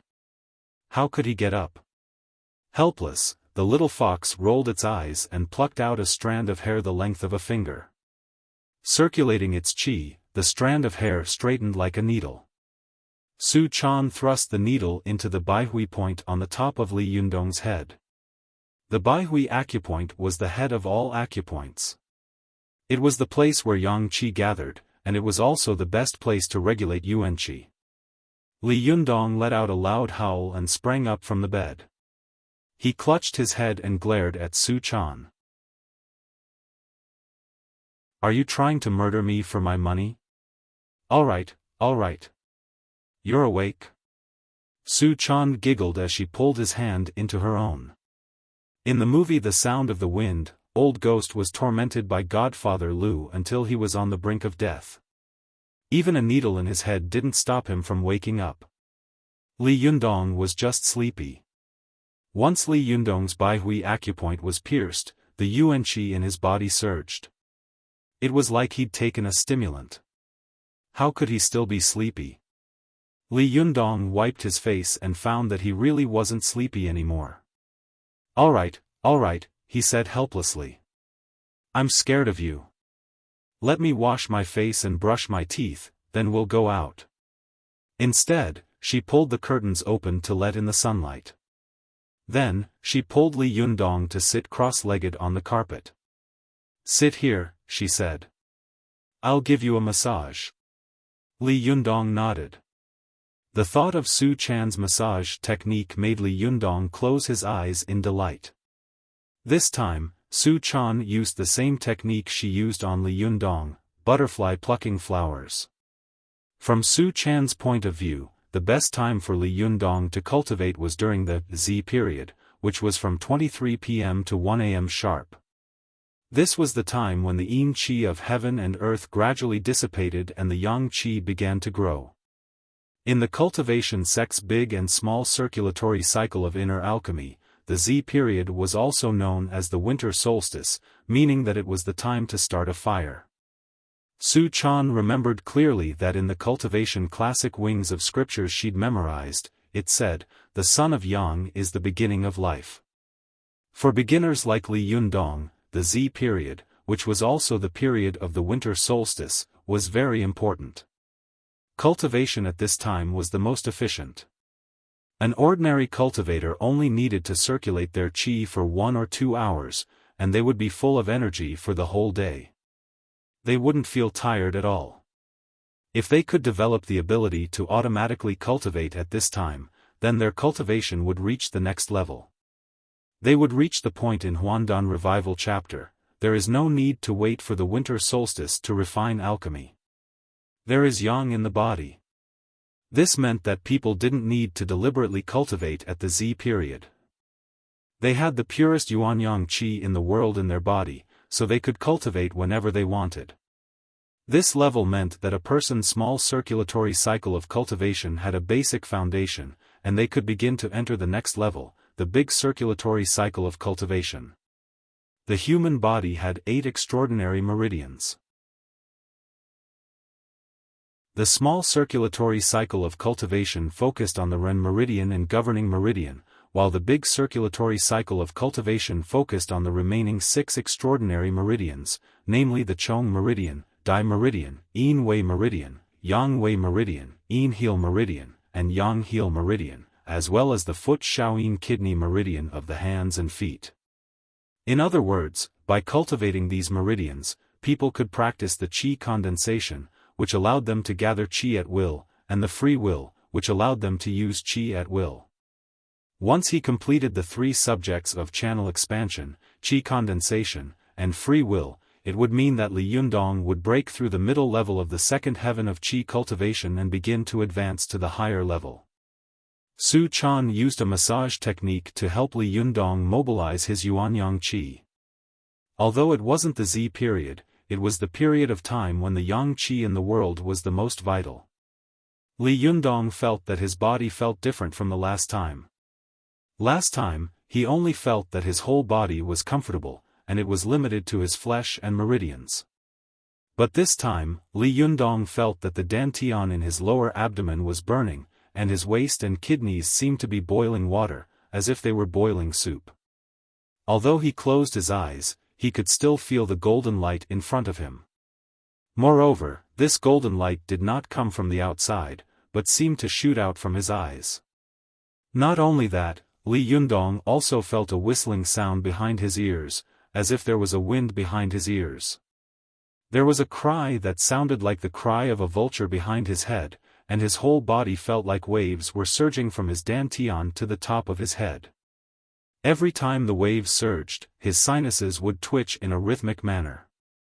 Li Yundong felt so good that he wanted to die, but Su Chan was so nervous that she didn't even dare to blink. She circled back and forth in front of and behind Li Yundong, and her fingers quickly pressed on the vital acupoints in front, back, hands and feet of Li Yundong. Her 5 fingers flew like a butterfly flying through flowers, so fast that they left afterimages. At this time, Li Yundong's Jindan Qi was breaking through the Ren meridian and governing meridian, breaking through to the other meridians. There was often only a fine line between the small Zhou-Tian and the great Zhou-Tian. Many qi cultivators were often stuck at this point, and could only run their qi through the Ren meridian and governing meridian, unable to move it to the other meridians, such as the Chong meridian, the Dai meridian, and the foot Shaoyin kidney meridian. With her massage technique and the powerful Jindan qi in his body, Su Chan wanted to help Li Yundong break through the small Zhou-Tian barrier and enter the great Zhou-Tian. She wanted to use her massage technique to help Li Yundong break through. But no one had expected that just as the huge qi in Li Yundong's body was gathering above his head, like a dam storing water, ready to rush to other meridians, suddenly there was a knock on the door, and then a woman shouted at the door, "Clean up." This time, Su Chan was suddenly stunned, and then the whole cultivation failed.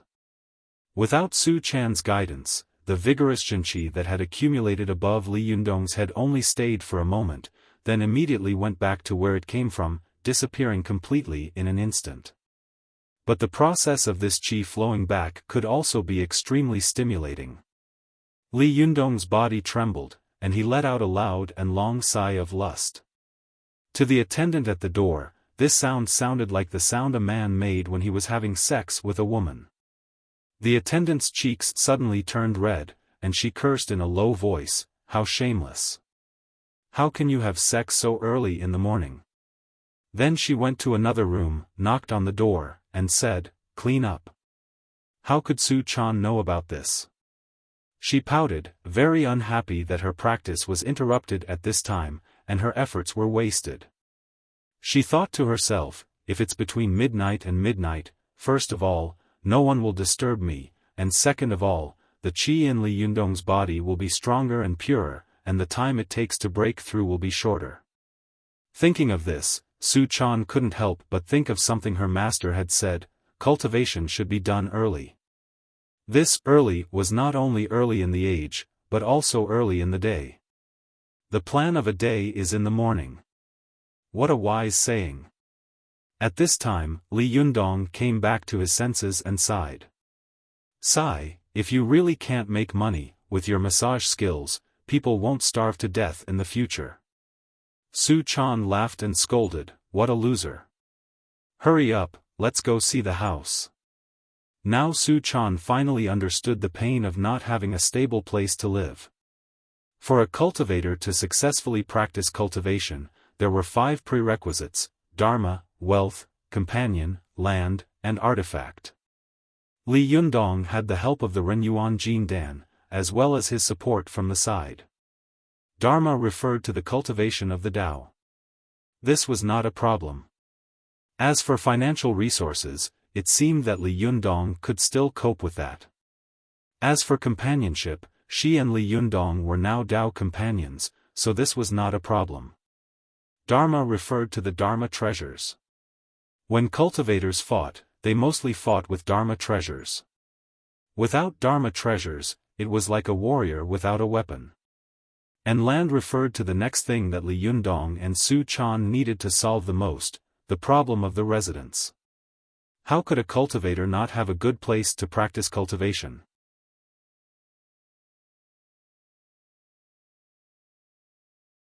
Chapter 43. However, Su Chan didn't think that way. The little fox believed that the location of a cultivation mansion was of utmost importance. First of all, the mansion had to be located in the north, facing south, and there had to be windows on the east side. The air had to be fresh, and the field of vision couldn't be too narrow. Most importantly, the mansion had to be high up. Why does it have to be high up? Li Yundong asked as he led Su Chan out of a real estate agency. I used to live in a 7-story house. That's high enough. Any higher and the elevator breaks? Wouldn't I die climbing to my death? Su Chan wanted to explain to him, but she was afraid that she would reveal her identity.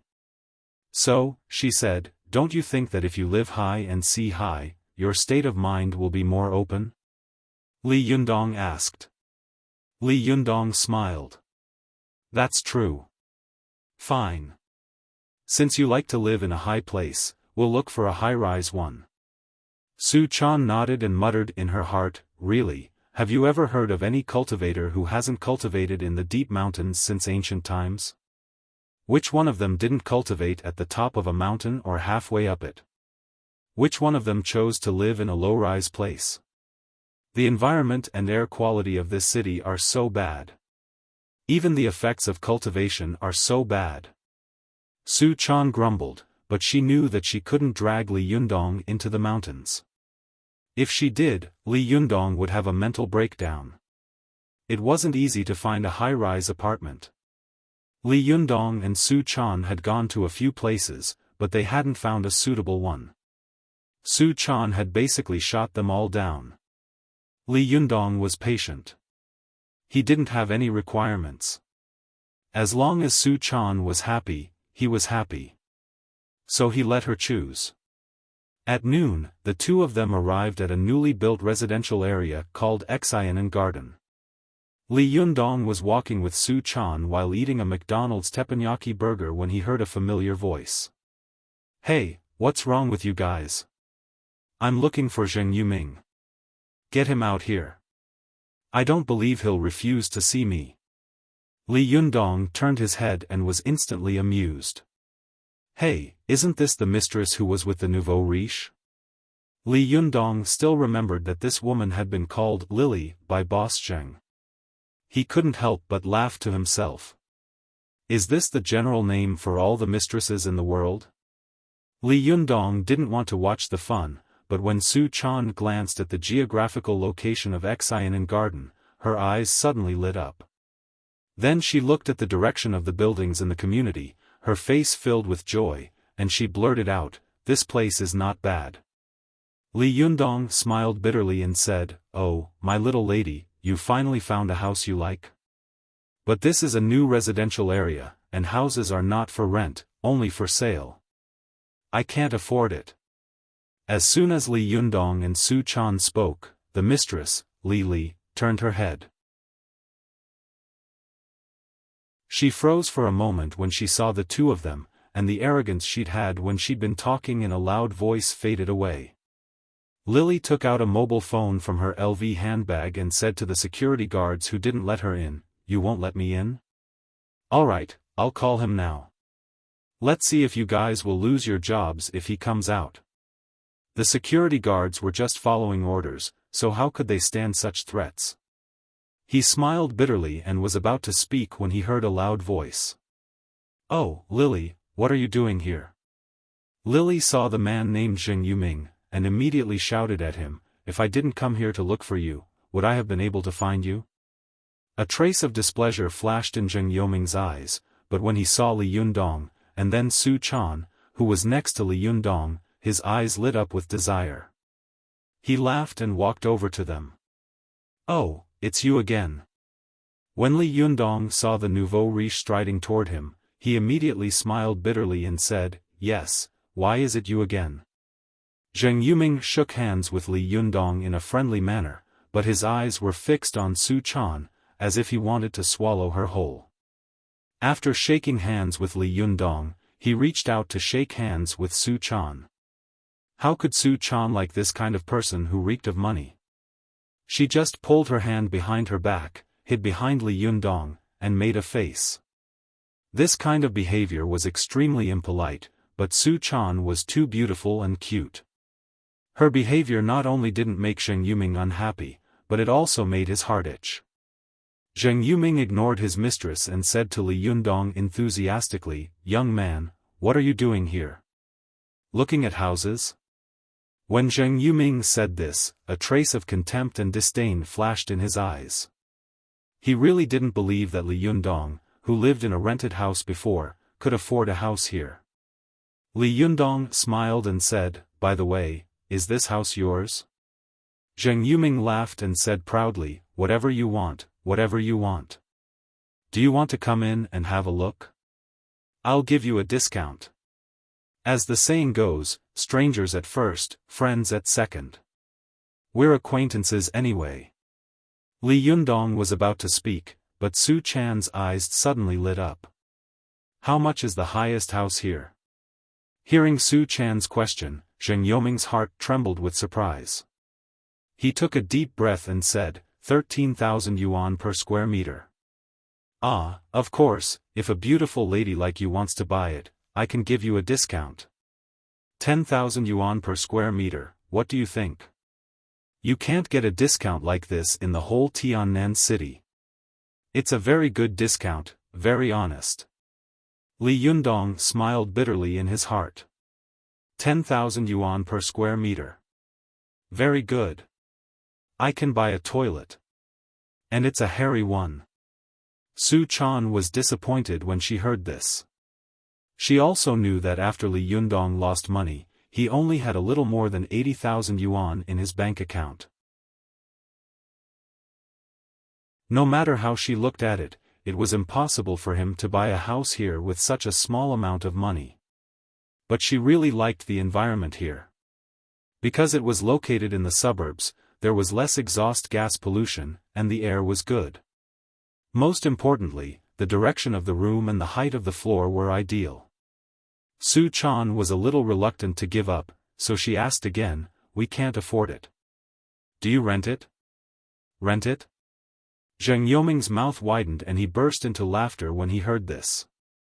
Su Chan was annoyed by his laughter. She pulled Li Yundong's arm and said, "Yundong, let's go." Zheng Yuming saw that she was about to leave. If she left, he might not be able to see her again. He quickly shouted, "Hey, I didn't say I wouldn't rent it." Su Chan pulled Li Yundong to a stop and turned around. "You're willing to rent it? What's the price?" Zheng Yuming thought for a moment. "This beauty is 2F** king amazing. I have to keep her in my sight. Otherwise, I'll regret it for the rest of my life. I might as well lower the price. As long as she's willing to live in this community, I don't believe that with my wealth, I can't win over a poor guy like you." Zheng Yoming's calculation was very shrewd. He raised a finger, looking like a philanthropist, and said, "This number, 10,000 yuan per month?" Li Yundong gasped. Zheng Yuming said proudly, 1,000 yuan. "I say, young man, we're fated people. You can choose any house in this community. If you like it, go to the sales center and tell them that I, Zheng Yuming, asked for it. You can rent it to you for 1,000 yuan per month." When Zheng Yuming said this, the expression on his face was as if he had just had sex with a woman. He looked like he was awesome because he was rich. Although Li Yundong thought this kind of person was disgusting, he was also moved by the price. In the house he had rented before, a bedroom, living room, and appliances cost 1,300 yuan per month. Zheng Yuming saw that Li Yundong was deep in thought. He thought that Li Yundong was worried about the lack of furniture and appliances in the house. He waved his hand again and revealed a look of salvation. "You're not worried about not having enough money to renovate the house, are you? Don't worry, I have a sample house on the roof that looks like a garden in the sky. It has everything you need. You can just pick up your bags and move in." This time, Li Yundong raised his head. No matter how stupid he was, he could smell the smell of a conspiracy. This guy is unaccountably solicitous. He's definitely hiding something. Li Yundong thought to himself. When he saw Zheng Yoming's eyes land on Su Chan from time to time, Li Yundong understood everything. He sneered to himself and clenched his fists. "You want to steal my woman? You're tired of living?" Li Yundong's anger rose. But Su Chan had no idea what these people were thinking. She tugged at Li Yundong's arm excitedly. "Let's go take a look. Let's go take a look." He didn't want to stay here for even a second longer, but he also didn't want to spoil the girl's fun. It wasn't easy for such a beautiful girl to run around with him under the hot sun all morning.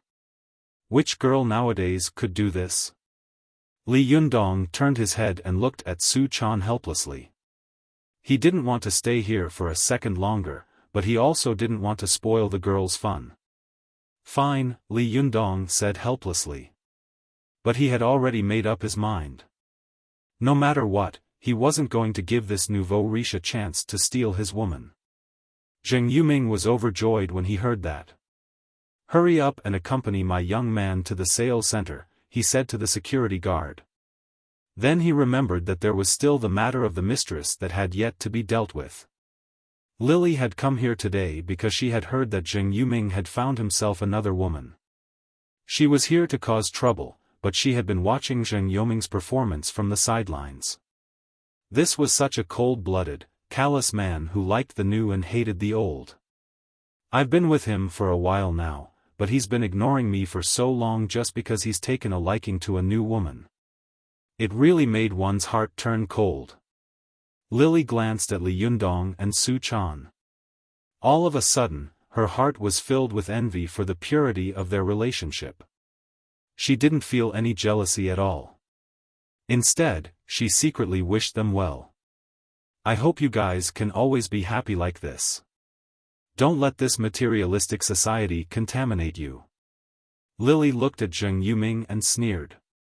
"You still remember me? I thought you forgot about me." Zheng Yoming's mind was completely focused on Su Chan now. In his mind, Lily was a used shoe. Who would want to wear a used shoe? He was a little impatient in his heart, but Su Chan didn't go far. He suppressed his unhappiness and said, "How could I? Why did you come to see me today?" Lily had originally wanted to make a scene with him, but after experiencing such a thing, she was suddenly disheartened. She didn't want to get involved with such a man anymore. She looked around and said absent-mindedly, "I missed you, so I came to see you. By the way, why didn't I hear that you have a sample house of the Sky Garden? You haven't even taken me to see it." "No, I have to go see it."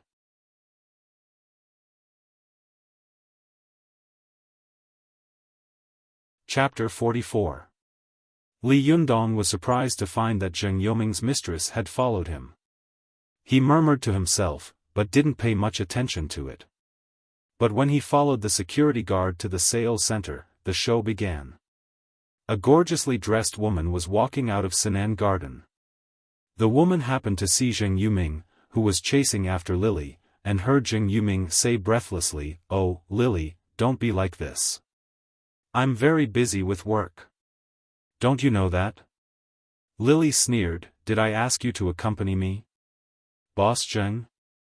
When Zheng Yuming heard this, he was about to lose his temper, but he saw his other lover standing in the distance. His legs suddenly trembled. Li Yundong's eyes widened as he stood in the sales center and watched the beautiful woman approach him quickly.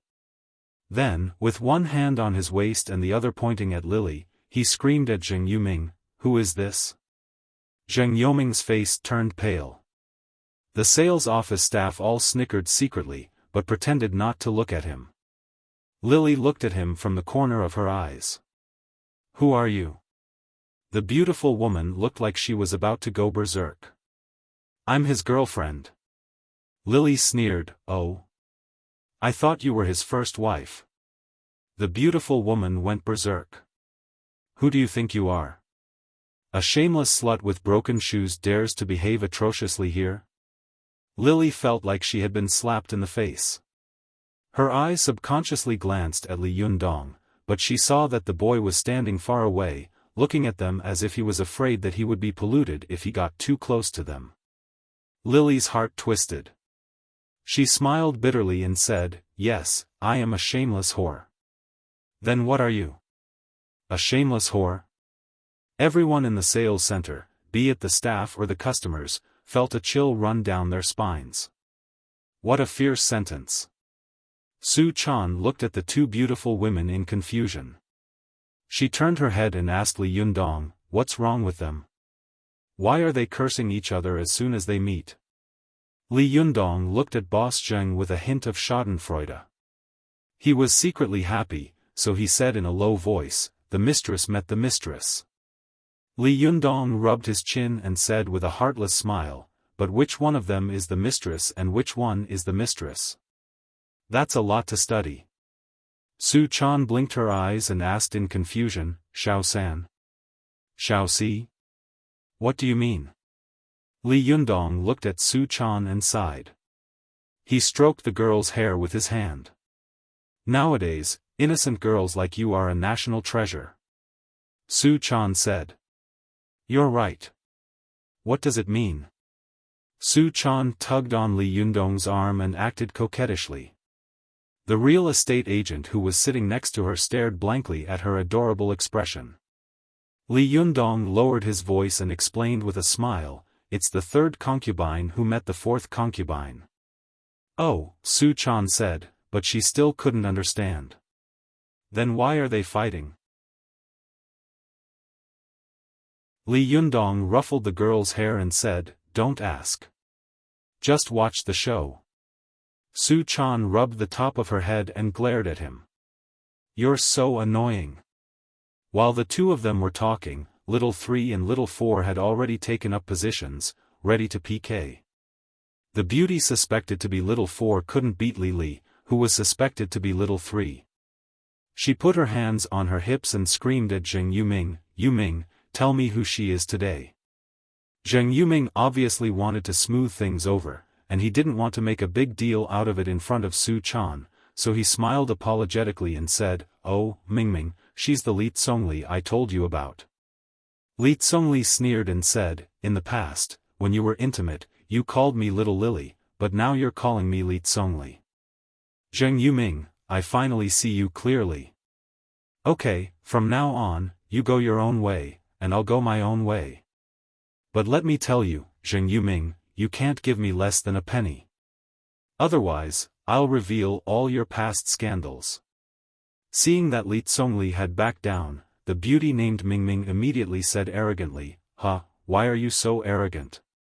Didn't you just give Zheng Yuming 2 abortions? What's the big deal? I've given Yuming 4 abortions. Even I'm not as arrogant as you are." "That's right, Yuming." "Oh." She was lying on Zheng Yuming's shoulder, smiling as if she was asking for credit. Li Yundong was angry when he heard this. He hated the two women for not knowing how to cherish themselves, but he also hated the man for being shameless. He sneered and spat in a low voice, "Beast." Who would have thought that the sales clerks and sales clerks next to him would spit and curse, "Animal." Zheng Yuming pushed Mingming off his shoulder in annoyance and glanced at Li Yundong. Su Chan was staring at him with a disdainful sneer. Zheng Yuming felt as if someone had stepped on his tail. "What are you waiting for, Xiao Bai? He yelled at the sales lady standing in front of Li Yundong. Take them to see the apartments. Xiao Bai shivered and quickly said to Li Yundong, Sir, please come with me. Li Yundong was in no mood to see the apartments, so he turned around and left. But Xiao Bai begged him in a low voice, Sir, please help me. If you leave, Boss Zheng will deduct my salary. Li Yundong was furious, but he didn't show it on his face. He followed Xiao Bai out of the sales center. As soon as he and Su Chan left, they heard Zheng Yoming's angry roar. Shut up, stupid bitch. I've had enough of you today. Mingming, who seemed to be Xiao Si, yelled in disbelief, Are you scolding me? Not only am I scolding you today, but I'm also going to hit you. Then, a series of slaps and cries rang out. Li Yundong couldn't help but ask the sales clerk, Xiao Bai, is this how your boss treats women? Xiao Bai curled her lips and said disdainfully, That's not bad. 2 months ago, the three of them bumped into each other. That was like Mars colliding with Earth. All of the female employees here who are slightly good-looking have been harassed by him before. Li Yundong was indignant. None of you sued him? Xiao Bai sneered. Sue him? How? Is there really something that money can't solve these days? Li Yundong choked on his breath. This kind of thing is so infuriating. Why don't you quit? What's so good about working in a company like this? Xiao Bai looked Li Yundong up and down, then looked at Su Chan enviously. You guys are students, right? Li Yundong nodded. Sister Xiao Bai, how can you tell? Xiao Bai smiled. Don't call me Sister Xiao Bai. My name is Bai Xiaoyang. You can just call me Sister Xiaoyang. Other than students, there probably isn't anyone else who has such a simple idea like yours. It's so hard to find a job these days. So, if you haven't found a good job yet, just bear with it for now. Li Yundong felt a little depressed, as if there was a knot in his heart that he couldn't vent. Bai Xiaoyang drove him and Su Chan to a 25-story building in the residential area in an electric car. Li Yundong had already made up his mind not to live there, but he was thinking about how to break the news to Su Chan without hurting her enthusiasm. When they reached the top floor, Bai Xiaoyang opened the door to the sample room. Come in, she said to Li Yundong and Su Chan, let me introduce you. As soon as Su Chan entered the room, she ignored Li Yundong. She jumped into the room and quickly looked around. Li Yundong smiled at Bai Xiaoyang. Don't bother, he said. We can look around by ourselves. Bai Xiaoyang didn't insist. Okay, she said. Look around by yourselves. I'll wait for you in the living room. Li Yundong smiled at her, then walked into a bedroom. Su Chan, he whispered to Su Chan, do you really want to live here? Li Yundong had to admit that the decoration of the sample room was very fashionable and Western style, with all the furniture and appliances in the bedroom. If Zheng Yuming hadn't been so disgusting, Li Yundong wouldn't have been able to find anything wrong with the place. Su Chan was carefully looking at the wall. She sniffed with her nose, then frowned. There's a strange smell in here. Li Yundong sniffed. There's no smell. Su Chan shook her head. Her expression was a little serious. No, there's a very pungent smell. As she said that, she stretched out her finger and pressed it against the wall. As a cultivator, she naturally exerted a lot of strength when she pressed down with her finger. With this press, the wallpaper was smashed and a small hole appeared in the wall. Li Yundong's eyes widened. He thought that Su Chan was performing the Vajra finger Zen. Holy shit! What are you doing? Is this the Vajra finger Zen? Su Chan furrowed her brows and said angrily, what finger Zen? Look at this. Su Chan poked at the hole in the wall with her finger and waved at Li Yundong. Li Yundong moved closer to take a look, then tentatively poked his finger into the hole as well. When he exerted a little force, he realized that the inside of the wall was like a paste of mud. Even the slightest movement was enough to cause the dust to fall off. Holy shit! What the hell is going on? Li Yundong's eyes nearly popped out of their sockets. Even a shoddy construction can't be this bad, can it? Su Chan sneered. I can knock this house down with a single punch. Is this even habitable? Holy shit! What are you guys doing? Bai Xiaoyang heard Li Yundong and Su Chan's movements. He ran over to have a look, and was immediately scared out of his wits. Li Yundong turned around and sneered. The quality of your house is terrible, isn't it? How can you poke a hole in the wall with just one finger? Bai Xiaoyang scowled. You're going to make me lose my job. Li Yundong flew into a rage. You can always look for another job. But this kind of house will cost you your life. And if you lose your life, do you think you can ever get it back? Where is your conscience? Li Yundong was so angry that Bai Xiaoyang's heart skipped a beat. He couldn't help but think, yeah, a house like this is going to be a problem sooner or later. Why do I have to stay in a place like this? Her eyes flickered, and she struggled for a while. Then she sighed deeply and shook her head. Since things have come to this point, I won't hide it from you. The houses in Sinan Garden are all like this. Other people cut corners when building their houses, but they are still reinforced concrete structures. But the houses in our community are made of cardboard and stone sand. I suspect that this house will collapse at any time. Li Yundong was shocked and angry. How could something like this happen? How can you build a house like this? How are people supposed to live after they're sold? Is there no quality control? Bai Xiaoyang sneered. How are people supposed to live? As long as the house is sold, it's fine. Who cares about that? Li Yundong was furious. He gritted his teeth. How could he do such a heinous thing? Isn't Zheng Yuming afraid of retribution? Su Chan also said angrily, God should punish him. Retribution? If retribution works, then why do we need the police? Bai Xiaoyang looked at him and sighed. Forget it. You should leave now. I'll hand in my resignation later. What you said today woke me up. I can't stay here for long. By the way, if you're looking for a high-end rental house, I can recommend you a place. There's a high-end apartment in Hongsheng New District not far from here, Bai Xiaoyang said. The conditions there are good, the environment is good, and the houses are good. The construction is solid and reliable. Li Yundong sulked. Thank you, he said to Bai Xiaoyang. I'll go and have a look.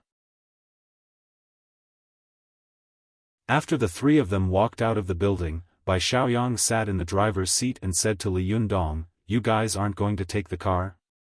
Li Yundong shook his head. No, I'll walk by myself to relieve the anger in my heart. Bai Xiaoyang glanced at him and sighed. Then I'll leave first. Li Yundong waited for her to leave, then looked around to make sure that there was no one around. He took Su Chan to the back of the building and kicked the corner with his foot. Sure enough, there was a hole in the wall. After the whitewash had been kicked away, cardboard and sand were revealed inside. Li Yundong looked at Su Chan. Li Yundong felt a surge of anger rush to the top of his head. In a fit of rage, he punched the wall of the building. Damn it! This scum! He'll get retribution sooner or later. Li Yundong roared angrily. Su Chan, who was beside him, had a shocked look on her face. She pulled Li Yundong's arm and said, Hey, hey! Look! Li Yundong looked in the direction of her finger and saw that there was an obvious crack in the wall where he had punched. The crack was spreading in all directions, and in the blink of an eye, it had spread a few meters away. Li Yundong and Su Chan looked at each other in shock. This building is going to collapse? No way, I can collapse a building with one punch? Is it that crazy? Li Yundong couldn't help but look at his fist. I'm not Ultraman, he said, stuttering. But on second thought, this was not an ordinary building. What could not happen in this building?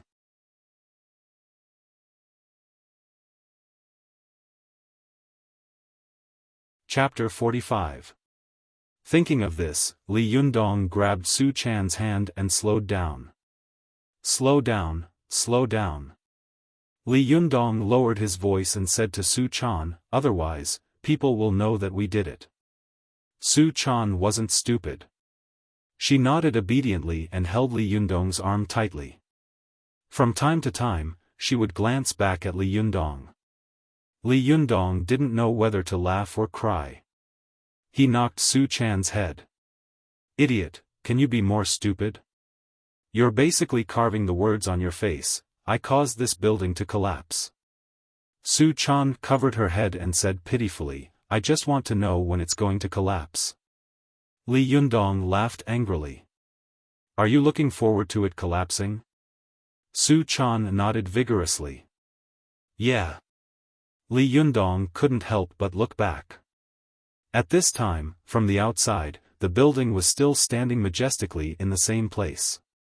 Li Yundong muttered to himself, what if such a tall building falls and hits me? What should I do? Wouldn't that be a tragedy? Thinking of this, Li Yundong and Su Chan couldn't help but speed up a few steps. It was as if they were being chased by a ghost. Their footsteps, which had been slow at first, became faster and faster. In the end, the two of them simply ran like crazy. When Li Yundong saw the real estate sales center, he immediately pulled Su Chan and slowed down. The two of them pretended that nothing had happened as they passed by the sales center. They saw that the fight between Xiaofan and Xiaoxi was still going on. These guys are really good at messing around. Li Yundong couldn't help but break out in a cold sweat. He looked over and saw that Ming Ming and Li Zongli's clothes were a little messy, and their faces were red and blue. It was obvious that they had just gone through a fierce fight. Zheng Yuming wasn't any better. His face was full of fingernail scratches, and his clothes were torn in some places. Zheng Yuming saw Li Yundong and Su Chan coming out of the residential area. He immediately squeezed out a smile and said, Hey, little brother, you finished looking at the property so quickly? How was it? It's not bad, right? If you want to sign the contract and go through the procedures, you can find. Li Yundong didn't wait for him to finish. He interrupted him with a cold smile, No, Boss Zheng, we don't live here. Zheng Yuming had been full of confidence that Li Yundong and Su Chan would definitely stay, but he hadn't expected that they would refuse. The smile on his face froze, and he shouted in anger, How could that be? Was the property price too high? Or is there something else? Li Yundong sneered and said, Actually, we don't think the house is very good. Zheng Yuming was like a rabbit whose tail had been stepped on. He jumped up and patted his chest hard with his palms, making loud thumping sounds. Go and ask around. The quality of my house here is indisputable. It's definitely the best. As soon as he finished speaking, there was a sudden loud bang. A 20-story building in the Xian district collapsed like a directional explosion. This was like a bolt from the blue, like a rolling thunder. Everyone's eyeballs almost popped out of their sockets, and the surroundings were deathly silent. Only the foul smoke and dust soared into the sky, rolling and spreading. The expression on Zheng Yuming's face was wonderful, as if someone had slapped him hard in the face just when he was talking about something he was most proud of. Zheng Yuming's eyes bulged. Li Yundong even suspected that if this guy got excited, his eyeballs would fall to the ground with a squeak. Li Yundong reacted quickly. He pulled Su Chan and the two of them pretended to be panic-stricken and ran away. As they ran, they shouted, The building is collapsing, run away. It was as if they were afraid that the people on earth would not know. As the two of them ran, they suddenly heard Zheng Yuming let out a hysterical shout behind them. This is impossible. Li Zongli, who was suspected to be the mistress, let out a shrill laugh. Look at him, look at his building collapse. Zheng Yuming, this is retribution. Oh God, you've finally opened your eyes for a moment. Ha ha ha, evil will be punished, and good will be rewarded. It's not that the time hasn't come yet. Zheng Yuming, your time has come. Li Yundong pulled Su Chan and quickly ran away from the scene of their crime. Li Zongli's voice also gradually disappeared behind them. The two of them ran until they could no longer see the Xiaofan district, then stopped. The two of them stared at each other, speechless. After a while, they burst into laughter at the same time. Li Yundong felt that his heart was beating wildly, as if he had done a big bad thing. Moreover, he had been caught and sentenced to death immediately without a trial. But he had done a bad thing, and his heart was full of joy. Su Chan was the same. She felt like a thief, but at the same time, she felt an indescribable joy. After the two of them laughed quietly for a while, they finally couldn't help but laugh out loud, attracting the attention of passers-by. After laughing for a long time, Su Chan held back her laughter. She took Li Yundong's hand and whispered, "Yundong, will you get into trouble?" Li Yundong also held back his laughter. He thought for a moment with a straight face. No. No one has moved into that building yet. I'm benefiting mankind and enforcing justice on behalf of heaven. Su Chan giggled and said, "Good. This kind of person is full of evil tricks. It's so hateful." Li Yundong held the girl's hand tightly and thought to himself, the worst thing is that this guy wants to steal my property. Humph, if he dares to steal my property, I'll blow down your building. Thinking of this, Li Yundong felt that he had vented his anger, and it was indescribably refreshing. He laughed loudly, waved his hand, and said energetically, "Come on, let's continue to look at the houses. Even if there is such a rubbish house, I'll blow it down."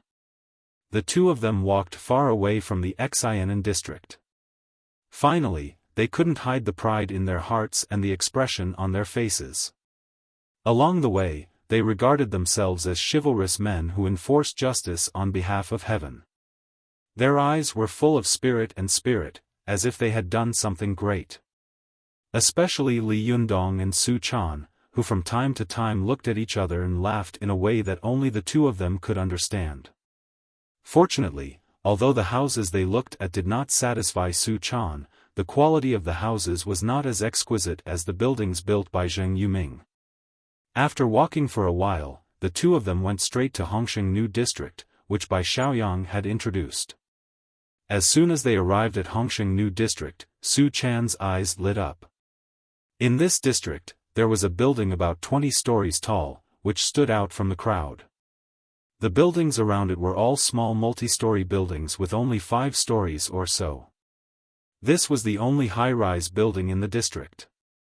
Not only did it have a wide view of the surroundings, but the building's orientation was also very standard. Su Chan couldn't wait to drag Li Yundong to see the houses. Li Yundong laughed and said, "Idiot, we need to find an agent first. Without an agent, do you know where there are houses and where there are no houses?" After saying that, Li Yundong dragged Su Chan to find an agent. After asking around, Li Yundong was shocked. The houses in this district were astonishingly expensive. There were no houses with 1 bedroom and 1 living room, and there were no houses with 2 bedrooms and 1 living room. There were only houses with 3 bedrooms and 2 living rooms, which happened to be on the top floor. Moreover, they met all of Su Chan's requirements in every aspect. Li Yundong's eyes widened. In his heart, he said, 4,500? Are you robbing me?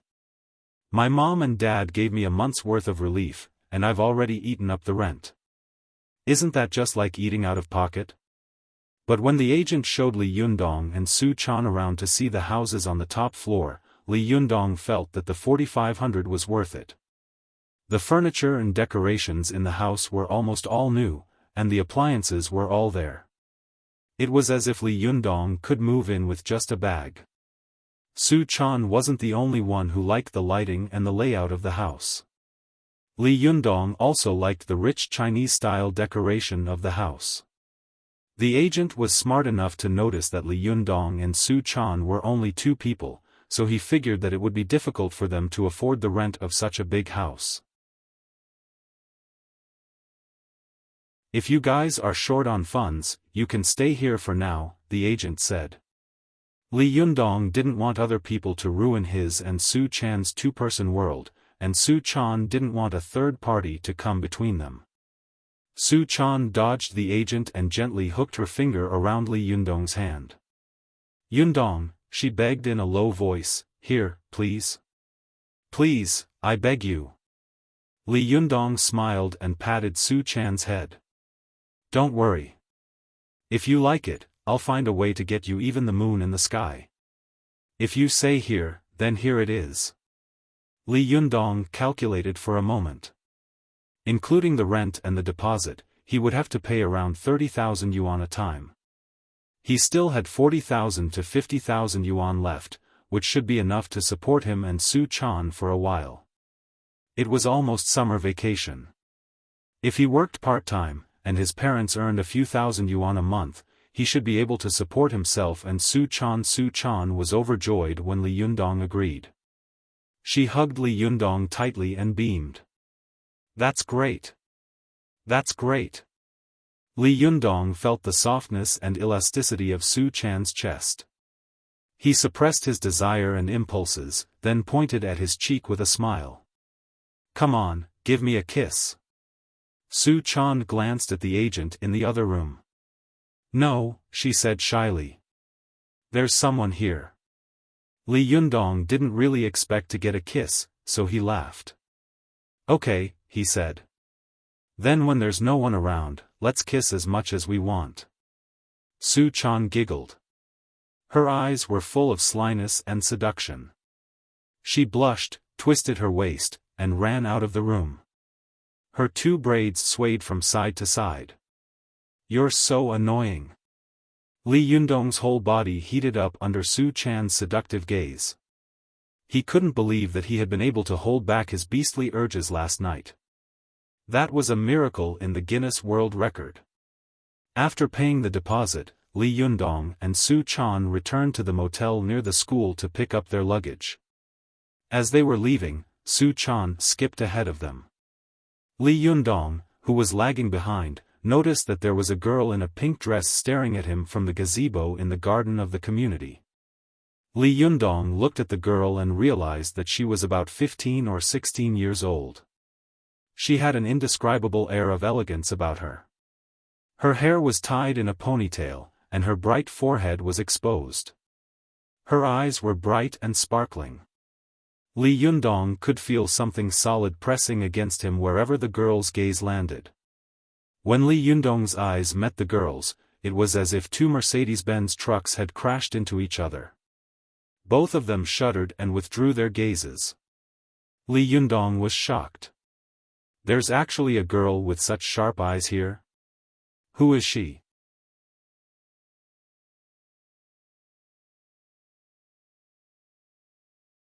Chapter 46. The girl named Zi Yuan was about an inch taller than the girl in the red dress. She was extremely beautiful, and she was also wearing a long dress.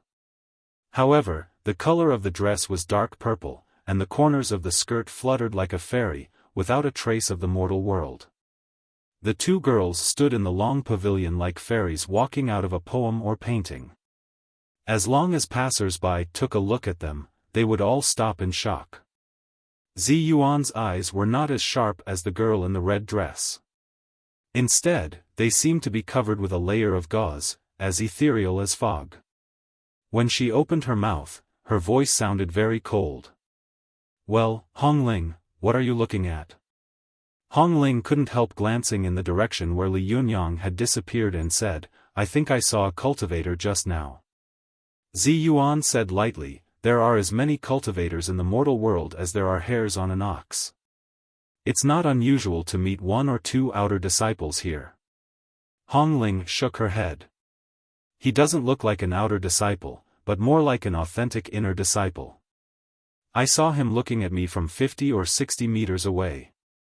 His eyes were so sharp that I couldn't look him in the eye.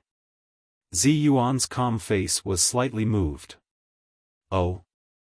Although you are impetuous and active, your master has trained you well since you were a child, and your cultivation is not bad. How could there be such a great person in Tiannan City? Hongling said angrily, Sister Ziyuan, why don't you forget to hit me? Ziyuan looked at Hongling, and a doting smile appeared at the corner of her mouth. I'm going back to the sect soon. You can continue to cultivate in the mortal world. However, with your temper and personality, I'm very worried. Hongling said coquettishly, Sister Ziyuan. I'm not young anymore. I can take charge of things on my own. Ziyuan smiled slightly and stopped talking. She just looked into the distance. The 2 fairy-like girls stood in the long pavilion for a while. Hongling suddenly said, Sister Ziyuan, let me give you a ride.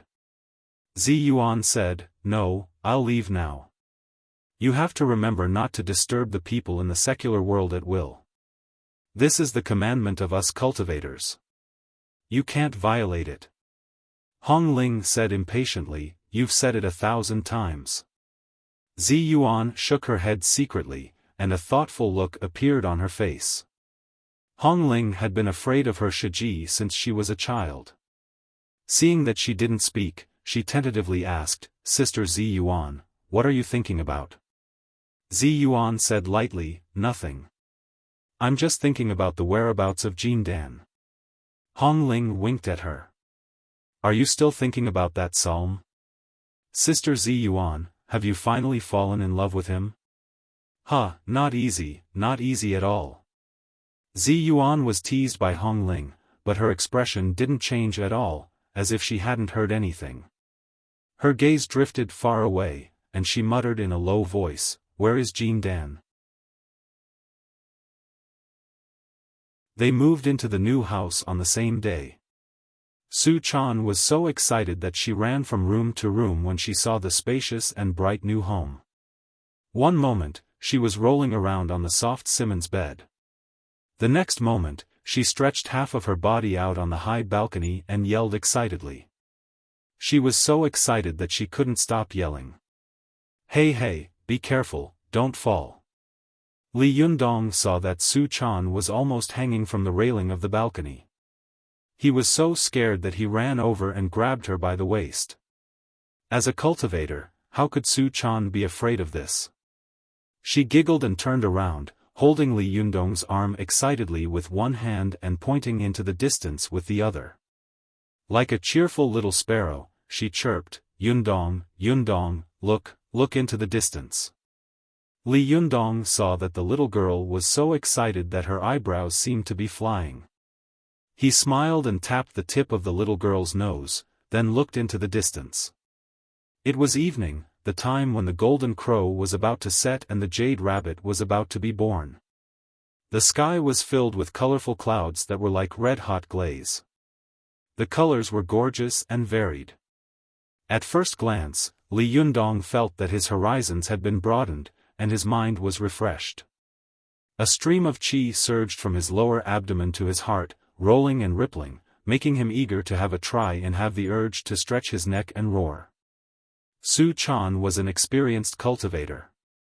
She could tell at a glance that it was because Li Yundong was looking into the distance.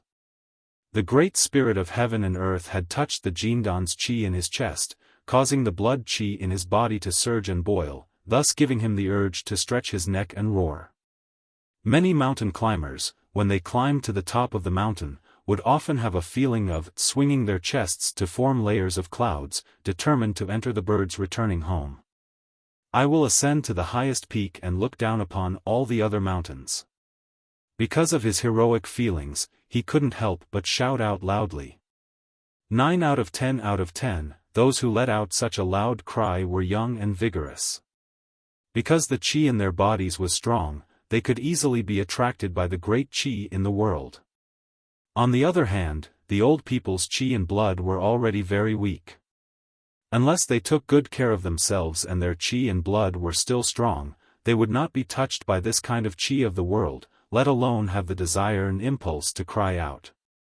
Su Chan remembered that her master had once told her that people would have the urge to roar under 3 circumstances. The first was when one was faced with a vast and boundless scenery, such as looking at the mountains from a high vantage point, or looking at the sea from a rock in the east, one would often have the urge to roar. The great spirit between heaven and earth was the most majestic and powerful. Even the pitiful aura in the chest of a mortal who did not know how to cultivate would be triggered by the great spirit, and thus let out a heroic roar. The second was when people had accumulated emotions such as distress, boredom, depression, grievance, pain, and entanglement in their chest. In order to relieve this pain, people would let out a long roar or a long sigh to save themselves. Otherwise, such depression would entangle people for a long time and cause them to get sick. The third was when people cultivated qi refining and juji, and cultivated the qi in their body to the most majestic and vigorous, they could not help but let out a long roar. During the Zhengde years of the Ming dynasty, Wang Yangming, a great scholar, was practicing qi in the military camp one night. Suddenly, he succeeded in refining qi, and the qi in his chest surged. He couldn't help but stretch his neck and let out a long roar. This long roar spread for several miles, and the 3 armies were shocked, thinking that an immortal had descended in the military camp.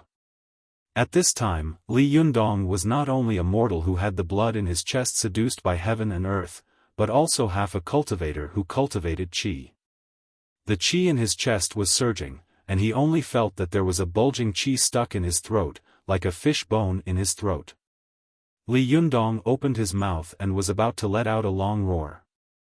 Su Chan's eyes were sharp, and she immediately pointed at the Huagai acupoint on Li Yundong's chest. The Huagai acupoint was an important acupoint of the human body. When Su Chan pointed at it, it was as if thousands of soldiers and horses were guarding the pass of a fortress, forcibly suppressing Li Yundong's urge to roar. Su Chan thought to herself, that was close. If Li Yundong had shouted, if there were cultivators nearby, they would have immediately heard the sound.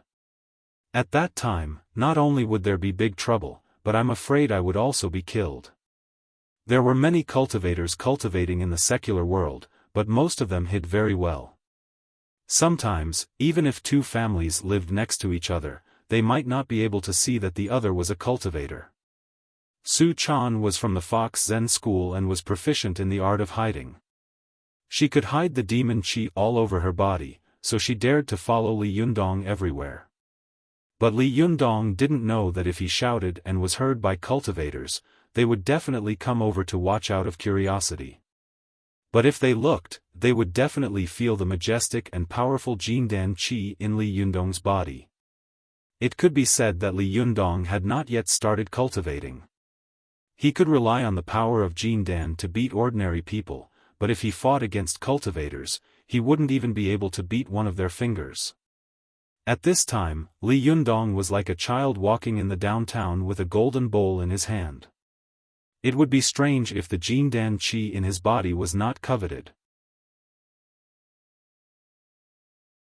Li Yundong's qi was forcefully suppressed, and his chest suddenly felt uncomfortable. However, he didn't know the trick, so he thought that he had been busy all day and was so tired that he felt flustered. He rubbed his chest and frowned. Su Chan saw the opportunity and immediately said, "Shall I give you a massage?" Li Yundong smiled and said, "You've been busy all day. You must be tired, right? Forget it."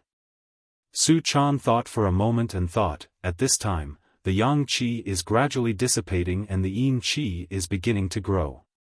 If I let him practice qi at this time, the effect will not be very good.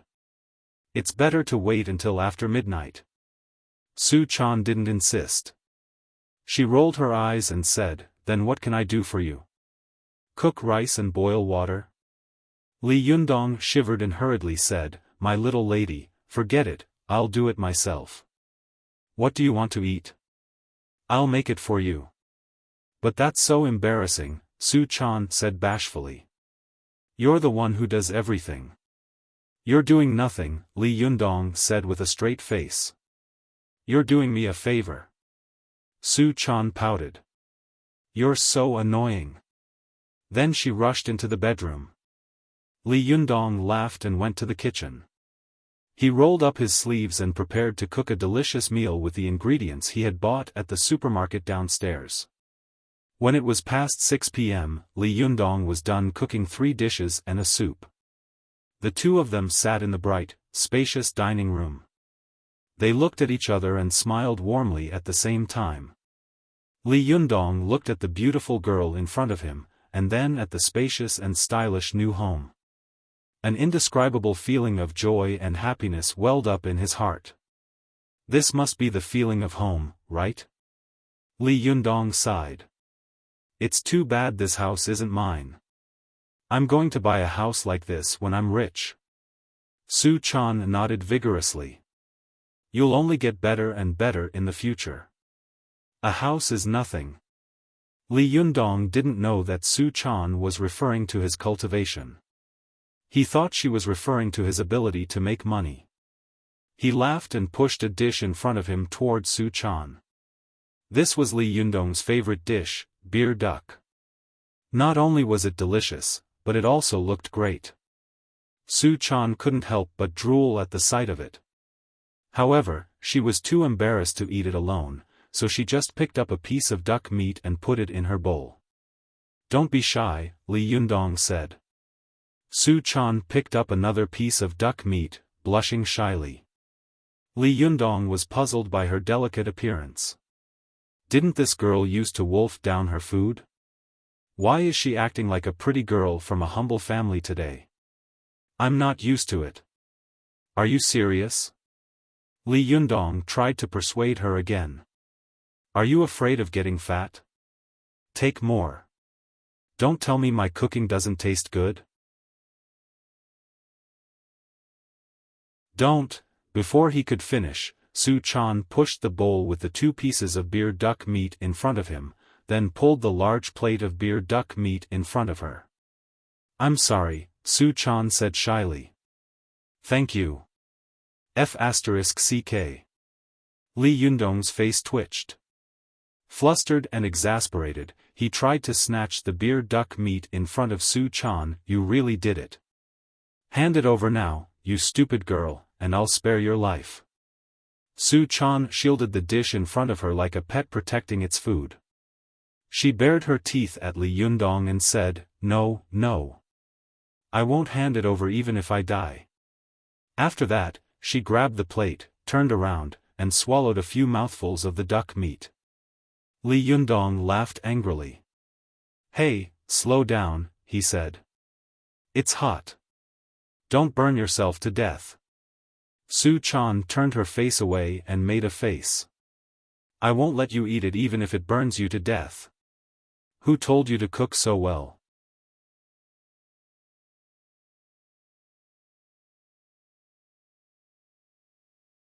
Chapter 47. On the contrary, he felt that there was an indescribable force surging in his body at this time. It was as if he had endless power. He stood on the balcony and looked down at Tiannan City under the curtain of night. He only felt that his chest was full of lofty sentiments. He felt that he should conquer something, but he didn't know what he could conquer. Li Yundong was like an ignorant newborn in the face of this vast and complicated world. He didn't know what earth-shattering achievements he would achieve in the future, nor did he know that he was like a sleepy, rhythmically moving silkworm in a cocoon, silently waiting for the moment when he could break out of it. Su Chan. Li Yundong looked at the bustling night view of the city and suddenly sighed. "What do you think I can do in the future?" Su Chan sat with her legs crossed and leaned her head on Li Yundong's shoulder, watching the stars with him. "In the future? You can do anything. Anyway, You'll be great in the future. Li Yundong smiled. How do you know?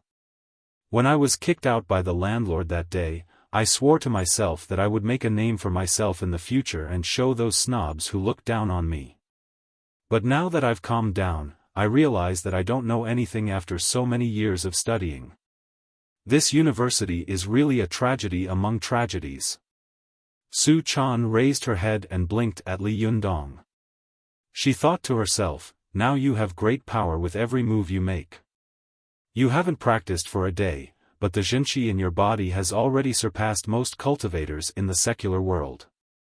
He had such a precious treasure on him, yet he was worried about his future survival. What a joke! Is there anything more amazing in this world than cultivation to surpass mortals and become an immortal? Li Yundong saw that Su Chan didn't speak, so he didn't force her. He smiled and said to Su Chan, I'm just complaining. Don't think too much about it. Even if it's for you, I'll work hard. Hearing this, Su Chan felt warm in her heart. She smiled at Li Yundong. She looked at the time, stood up, walked behind Li Yundong, and said to him, Yundong, let me give you a massage. By this time, Li Yundong could more or less guess that Su Chan was definitely not an ordinary person. Not to mention anything else, just her amazing massage skills had already made her different from ordinary people. Moreover, ever since Su Chan had appeared in his life, he had clearly felt that his life and body had changed. However, he didn't reject this change. On the contrary, he enjoyed it very much, so he didn't want to delve into the reason behind it. He would do whatever Su Chan asked him to do, because he firmly believed that Su Chan wouldn't harm him. The girl had Li Yundong sit cross-legged on the bed, facing the balcony on the east side. Then, she pulled open all the windows and curtains in the room, except for the front door. Hey, Su Chan, Li Yundong said. Let me ask you something. Why do I have to sit cross-legged every time you give me a massage? You make me look like a Qigong master who meditates and practices Qi. Su Chan said, you are actually meditating and practicing Qi. Otherwise, where did the aura in your body come from? Last time in your classroom, why did you go berserk? Wasn't it because you were disturbed while you were practicing Qi? And the aura in your body ran wild? Li Yundong shook his head and smiled. I can't believe a pretty girl like you is a Qigong practitioner. But then again, why do people have to sit cross-legged when they practice Qi? Can't they just stand and practice? Su Chan stood in front of Li Yundong after she was done. She gestured at his feet with her hands and said, the human body's legs usually take up half of the height of the human body. The longer the leg, the harder it is for the aura to reach the Yongquan point at the bottom of the foot. The Yongquan point is an important acupoint for the foot Shaoyin kidney meridian and the foot Taiyang bladder meridian. If the aura can't reach the Yongquan point, then the person can't practice the Great Zhou Tian at all. When a person sits cross-legged, the body's meridians will stretch because of the posture, which will stimulate the blood qi in the meridians. Also, this posture can minimize the distance between the legs and the lower dantian of the lower abdomen, the middle dantian of the heart, and the upper dantian of the brain. In addition, the cross-legged posture can also protect the qi in the center and calm the mind. It can automatically restrain the aura in the body and prevent it from easily being released. Li Yundong was suddenly enlightened and couldn't help but exclaim, in the past, when I saw people meditating cross-legged, I thought it was a very comfortable posture. It was a habit. I tried it once, but my thighs were numb and my calves were sore, so I never tried it again.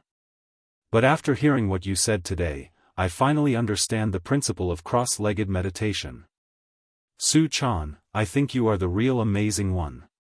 You are so beautiful, and you know so much. You are not simple at all. Su Chan beamed with joy at Li Yundong's praise. Her eyes sparkled, and in the dim light of the night, the girl's beauty doubled. For a moment, Li Yundong's eyes were glued to her, and his lower abdomen began to stir. Su Chan quickly pressed a hand on the top of Li Yundong's head and said, "Close your eyes, put your tongue on the roof of your mouth, and empty your mind. Don't think about anything." Li Yundong did as he was told. After a while, he felt his waist heating up. The strange feeling he had felt last time in the school hotel reappeared. Su Chan gently rubbed the acupoints on Li Yundong's body with one hand. After a while, she moved her hands to the waist and kidneys, using the heat of her palms to stimulate the pure Jin Dan Yuan Qi in Li Yundong's body. At this time, Li Yundong had entered a state where he was almost unconscious. In a daze, he felt as if he was soaking in a hot spring, and his whole body was being washed by the boiling hot water. The advantage of dual cultivation was that a person could enter a half-asleep, half-awake state, and adapt to the flow of Jinqi in the body purely through the human body's natural reactions. The human body was the most mysterious and subtle thing in the world. Even the most advanced scientific equipment in the world could not explore all the mysteries of the human body. Even the most advanced machine could not compare to the human body's natural reactions and coordination.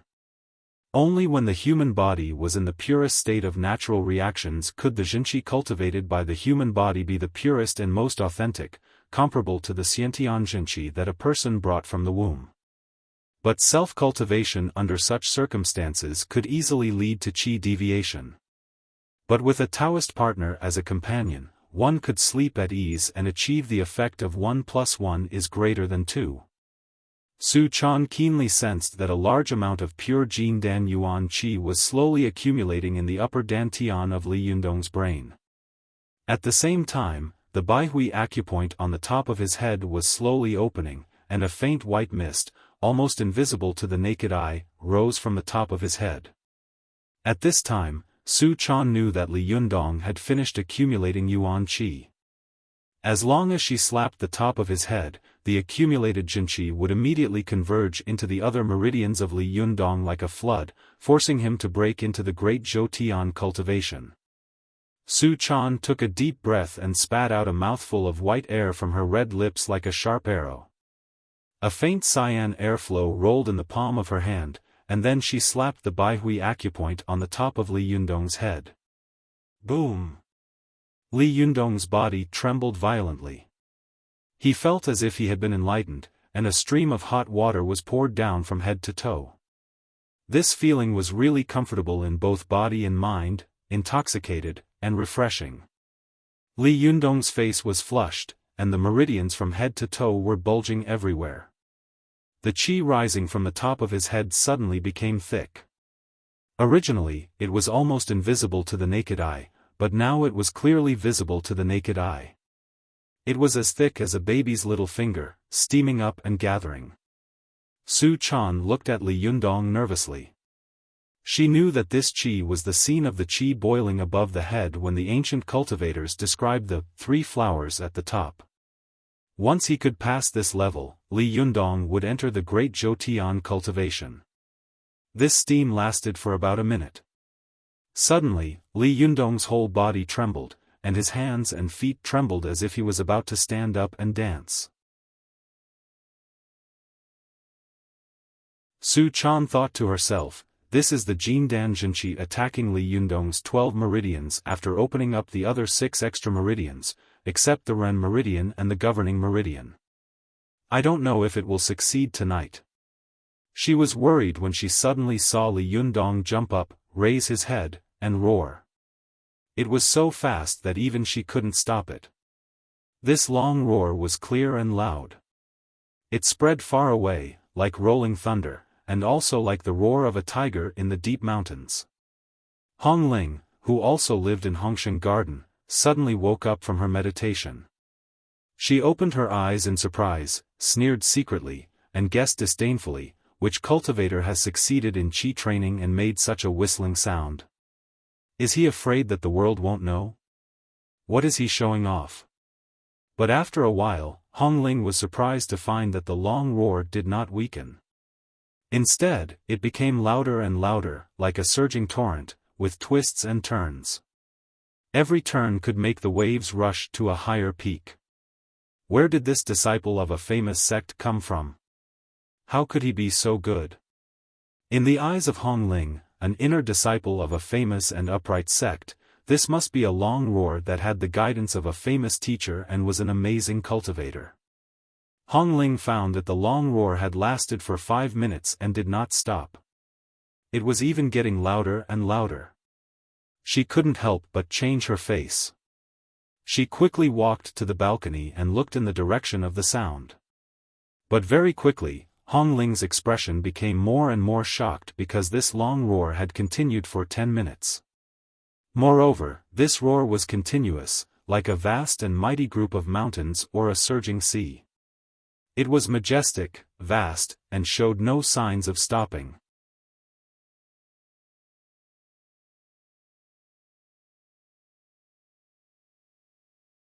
Chapter 48.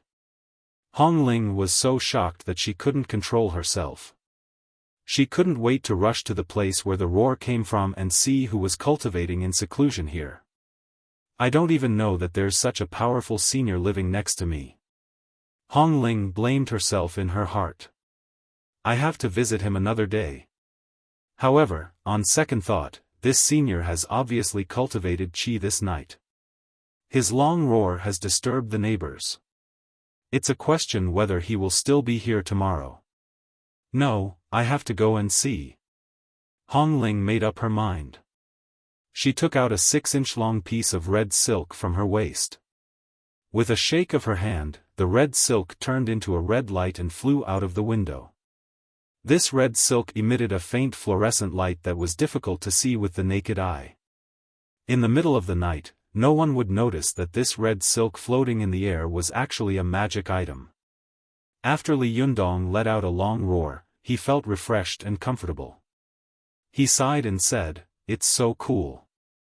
As soon as he finished speaking, he suddenly heard a storm of curses coming from outside. "Damn you! Don't you see what time it is? Why are you shouting like a ghost? Damn you, why are you shouting like a ghost? Didn't you suffocate to death? What's so great about shouting for such a long time? Why are you shouting in the middle of the night?" Most of the people living in Hongsheng New District were white-collar workers and upper-class people who lived a good life. Logically speaking, most of them were very cultured and had high quality, but no matter how cultured they were, they couldn't stand Li Yundong's shouting for a long time. Shouting for 10 minutes at a time, and with such a loud voice, who could stand it? Li Yundong was scared out of his wits. He and Su Chan looked at each other. The two of them quickly closed the doors, windows, and curtains, then turned off the lights and hid in the bedroom, listening to the tide of curses outside like thieves. Ha! Su Chan suddenly laughed. She felt that it was really fun to be with Li Yundong. In the cultivation world, if anyone could emit such a powerful aura, they would immediately be looked up to and respected.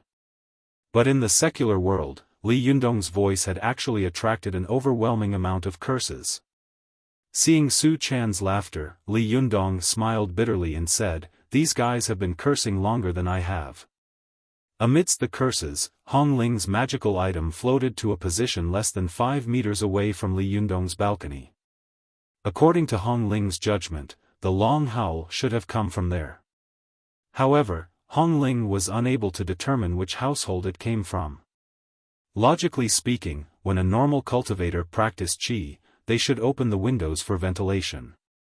However, after Hong Ling drove the artifact around a few times, she found that all the houses nearby had their doors and windows tightly shut. She couldn't see any clues at all. Could it be that this senior doesn't want to be disturbed? Hong Ling was a little disappointed. She drove the magic tool around a few rounds unwillingly before finally floating back. She was originally very resentful in her heart, but standing on the balcony and listening to all kinds of curses, she couldn't help but burst into laughter. She shook her head secretly and thought, the people in the secular world really have eyes but can't see the golden inlaid jade. It's incredible that such a shocking long howl could be cursed like this. However, which sect does a senior with such a cultivation base belong to? Hong Ling held her chin and fell into deep thought. Li Yundong and Su Chan stayed in the room for a full 20 minutes. When all the sounds were gone, they dared to open the bedroom door and carefully poked their heads out. Finally, it stopped. Oh my God! Li Yundong wiped the cold sweat off his forehead. These people are really good at cursing. They've been cursing for 20 minutes in a row, and there's no repetition. It's awesome. Su Chan laughed and said, "Who told you to shout so loudly and for so long?" Li Yundong couldn't help but say embarrassedly, "I couldn't control myself." Speaking of this, he suddenly thought of something and asked Su Chan, "What kind of massage technique is this? Why did I have such a big reaction after the massage? You make me look like Ultraman." Li Yundong couldn't help but be a little shocked when he thought that he had actually shouted for so long in one breath. Su Chan thought to herself, "What is this? Renyuan Jindan is called the elixir of life. How can it be undeserved? When you succeed in the Zhuji phase, you will be even more powerful. But with your current situation, you have finally succeeded in entering the Great Zhou Tian." Su Chan pulled Li Yundong into the living room and said excitedly, "Try punching me now." Li Yundong was very surprised and said, "Here? Now?" Su Chan nodded vigorously. "Yes."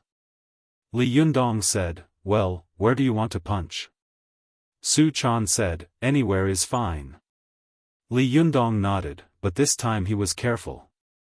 He stayed away from all kinds of appliances and furniture, and punched the empty space on the balcony. As soon as he swung his fist, a majestic qi gushed out of his fist, and the wind in the room whistled loudly. The glass on the balcony, which was a few meters away, broke with a bang and fell to the ground with a crash.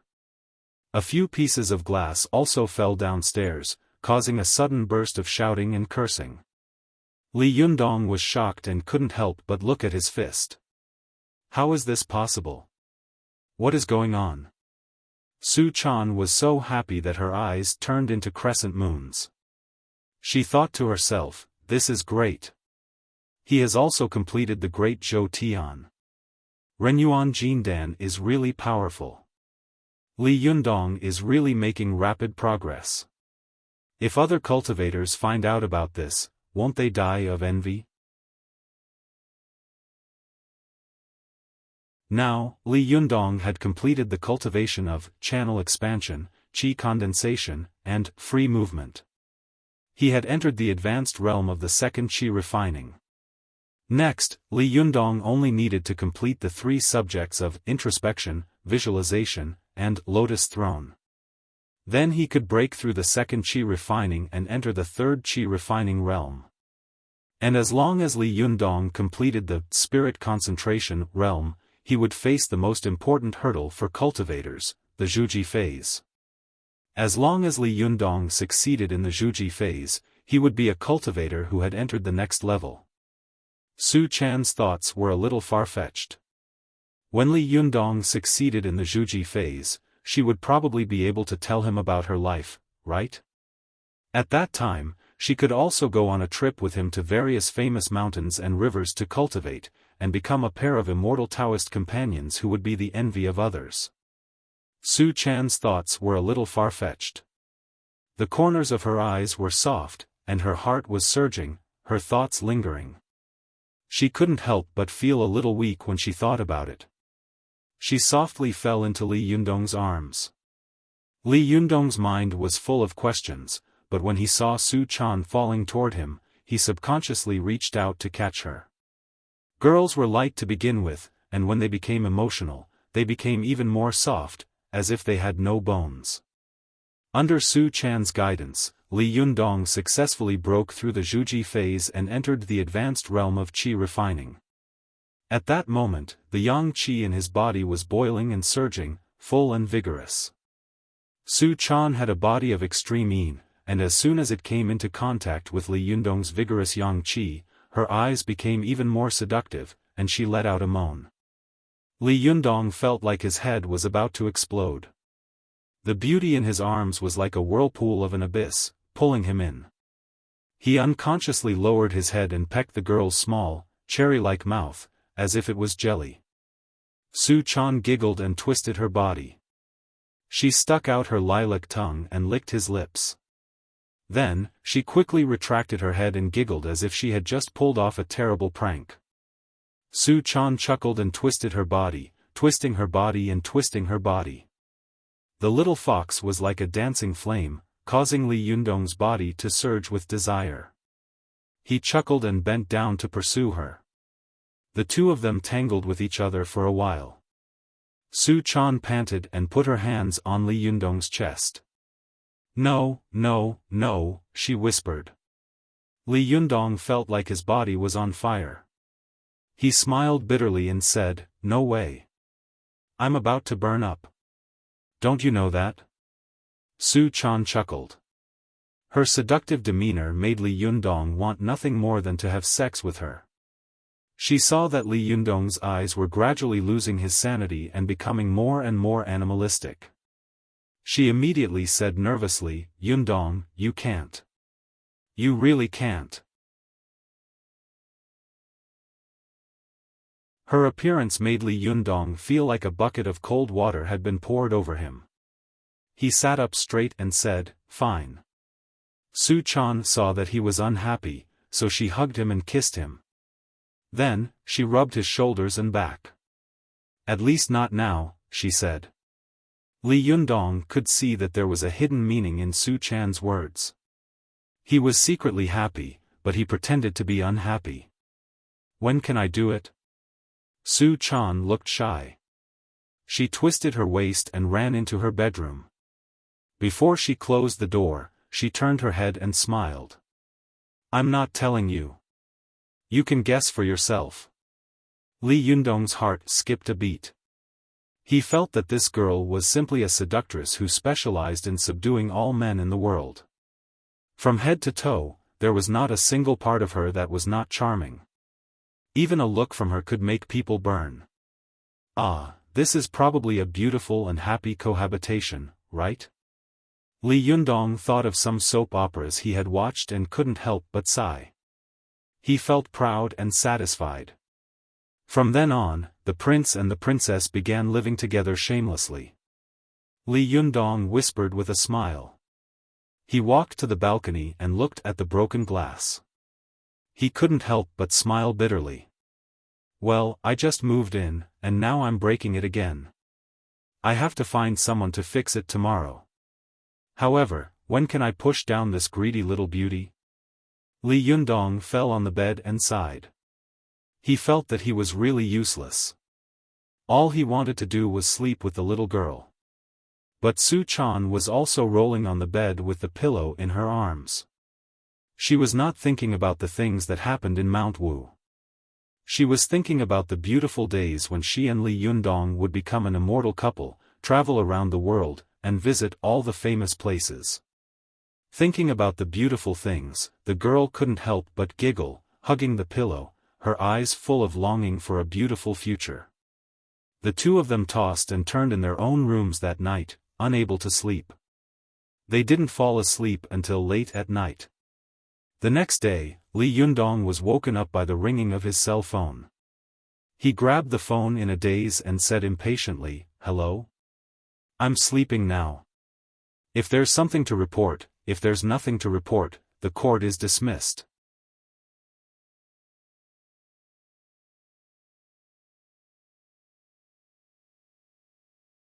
Chapter 49. "Don't think I wanted to call you," Sun Li snapped.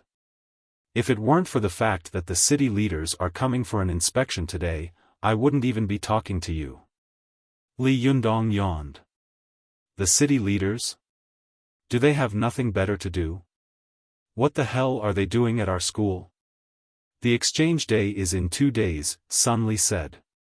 "The city leaders will be here for an inspection. Hurry up and come. They're going to take attendance in class, and if you don't show up, all your science credits will be deducted. If you're not afraid, then don't come." "Holy shit. That's harsh. Li Yundong shot up from his bed. I'll be right there. Li Yundong hung up the phone and rushed out of his bedroom. Su Chan had already come out of her own bedroom. She was rubbing her sleepy eyes. What's wrong? Time to go to school. Take me with you. Take me with you. Su Chan followed him into the bathroom, shouting, Take me with you. Take me with you. Li Yundong laughed. You should just stay at home and sleep. The city leaders are coming for an inspection today. I'm so bored. What are you going to do? Su Chan wrapped her arms around Li Yundong's neck. No.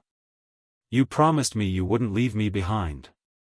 Li Yundong huffed at Su Chan, I haven't brushed my teeth yet. You stink. Su Chan yelped. She pinched her nose, turned around, and ran to the bathroom door. It stinks. She yelled, stomping her feet. I don't care. I'm coming with you. Li Yundong pointed at the bathroom next to Su Chan's bedroom. Go wash up and get changed. We'll be out in 10 minutes. For a beauty like Su Chan, even if she was barefaced, she still had a kind of charm that made people's hearts beat faster. She just brushed her teeth, washed her face a little, and put her hair in a simple bun. Immediately, her whole person showed a different kind of charm. Li Yundong looked at the little girl, who still had beads of water on her face. He only felt that the morning sun was shining on her white and slender neck, which was like that of a swan.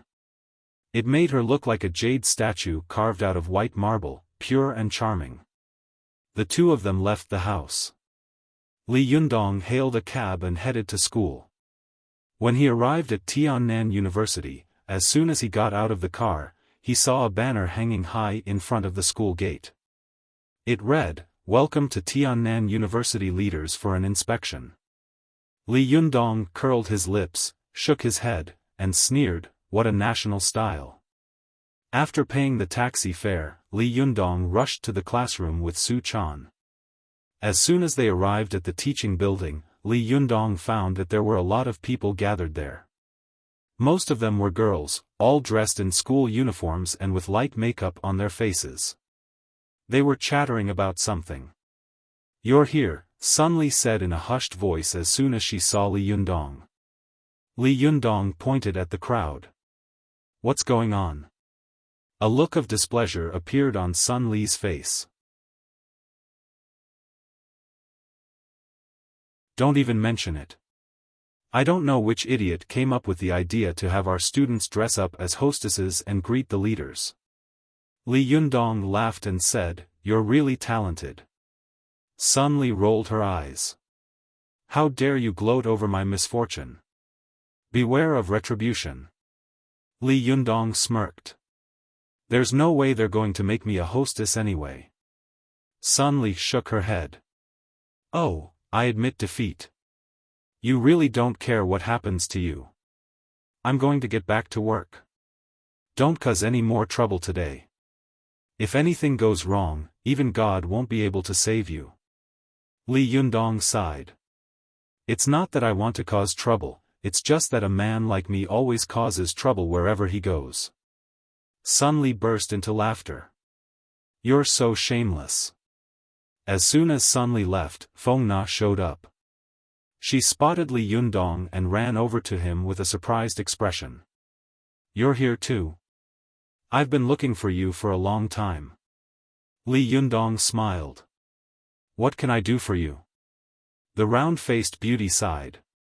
Well, I'm here to see Zhao Yujian. Li Yundong froze for a moment. Then he remembered that he had injured Zhao Yujian. He sighed inwardly. How could I have forgotten about this guy? See him? Li Yundong asked. Yeah, Feng Na said. No matter what, he was the one who started all this, but you did injure him, didn't you? Why don't you go and see him? We can pool some money together and let this go. What do you think? Li Yundong thought for a moment, then agreed. Okay. How much do I have to pay? Feng Na was pleasantly surprised. You agree? Li Yundong laughed. Why wouldn't I agree? Do I look like an unreasonable person to you? Zhao Yujian provoked me first. That's an objective fact. I hurt him. That's also an objective fact. Everyone has to pay for the objective facts they make, right? Feng Na looked at Li Yundong with admiration. She couldn't help but think even more highly of this extraordinary man. I underestimated you, she said with a smile. I've prepared a lot of excuses to convince you. Li Yundong waved his hand. When do we go? How much do I have to pay? Now, if it's possible, Feng Na said. How much do you have to pay? That's up to you, isn't it? You're the mastermind. As she spoke, Feng Na winked at Li Yundong and laughed gloatingly. Li Yundong smiled bitterly and touched the bank card in his pocket. He sighed to himself. Ugh, I'm going to lose money again. Money really isn't money these days. By the way, Li Yundong said to Feng Na. Didn't the city leaders say they were coming for an inspection later? I can't believe you didn't get hired to be a greeter. Feng Na put a finger to her lips. Shoo, keep your voice down. I just dodged them. I don't know which idiot made that decision. What an idiot. I heard that the day after tomorrow, they want us to line up to welcome the American students. They even want us girls to wear miniskirts and meet them at the airport. Li Yundong looked surprised. No way. That's too much, right? It's like the President of the United States is visiting. Is it really necessary? Feng Na had a look of disgust on her face. That's right. It was supposed to be a good thing, but why do I smell a whiff of foreign worship and servility? Li Yundong chuckled. He was about to say something when he heard a voice from the side. Hey, what are you two girls doing here? Why don't you change into your uniforms? We're still missing 2 people. The 2 of them turned around and saw a middle-aged teacher shouting at them. Come on, Li Yundong said with a sigh. Don't go anywhere. It's all your fault, Feng Na grumbled. Look at you now. You really got hired, didn't you? The middle-aged teacher walked up to Li Yundong and saw Su Chan standing next to him. His eyes widened, and he nearly drooled. How could there be such a beautiful girl in our school, he thought to himself. Why didn't I know about this? Feng Na cleared her throat. Mr. Liu, Feng Na said. We still have something else to discuss, Feng Na said, coughing dryly. Mr. Liu, we still have other things to discuss. Teacher Liu came back to his senses and coughed dryly with a straight face. If you have something to do, you can go ahead. However, this girl should stay and be a greeter. We are in need of someone to present flowers to our leaders and foreign friends. This girl meets all the requirements. That's not necessary, Mr. Liu, Li Yundong said bluntly. She's not a student of our school. She's my girlfriend. Mr. Liu froze for a moment, then looked disappointed and angry. Not a student of our school? Then why did she come in? Li Yundong couldn't stand the teacher's sanctimonious hypocrisy. He sneered. Since when did Tiannan University become a closed university? Outsiders aren't allowed to enter or leave. Mr. Liu's embarrassment turned into anger. How can you talk to a teacher like that? What's your name? Which faculty are you from? Li Yundong sneered. Li Yundong, a sophomore in the Chinese Language and Literature department. What? You want to fire me? You're not the first teacher to do that. Mr. Liu was so angry that he almost jumped up. Fine.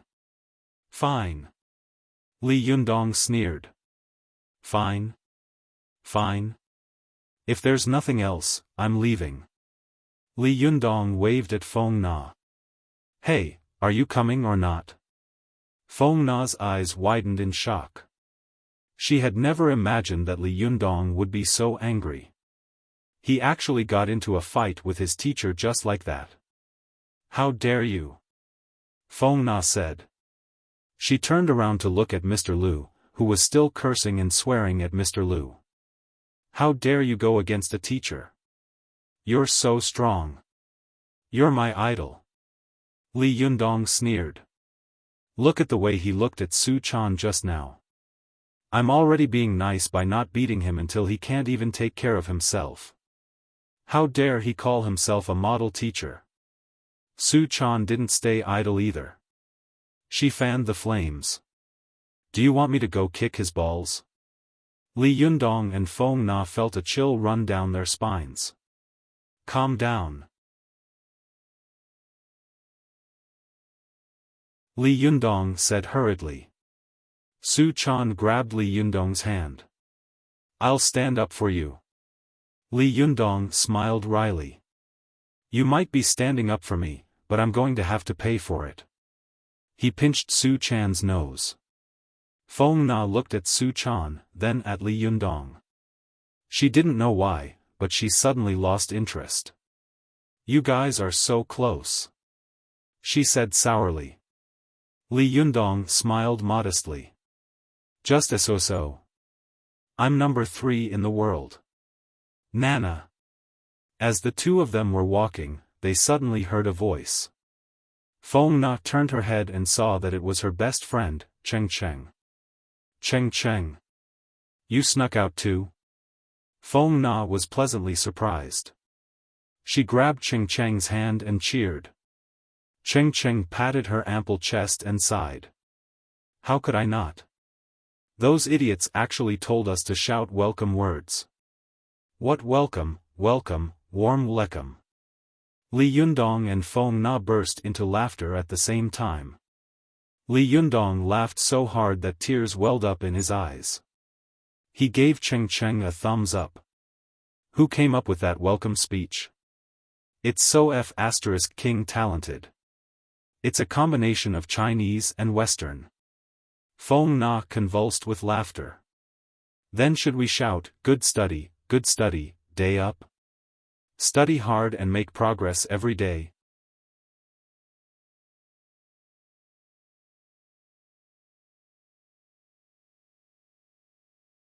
Chapter 50. "We're going to see Zhao Yujian," Feng Na said. "You want to come?" Cheng Cheng smiled. "Yeah, anywhere is fine as long as we don't stay at school." Feng Na grabbed Cheng Cheng's arm. Okay. Let's go together." Li Yundong smiled. "Then let's go together." "Yundong, what were you guys laughing at just now?" Su Chan tugged at Li Yundong's sleeve in confusion. "What were you guys laughing at just now? You didn't understand?" Li Yundong asked. Su Chan shook her head. "You don't understand English?" Li Yundong asked. Su Chan nodded. "Nope." Feng Na, who was walking in front of Li Yundong, couldn't help but feel a sense of superiority. She turned around and smiled. "Don't tell me you don't understand basic English." "Why do I have to understand English?" Su Chan asked. After a while, Cheng Cheng gave Su Chan a thumbs up. "Well said," Cheng Cheng said, giving Su Chan a thumbs up. "I didn't expect you to be so pretty and well-spoken. No wonder you have the combination of beauty and intelligence." Feng Na was jealous of Su Chan, but she wasn't a petty woman.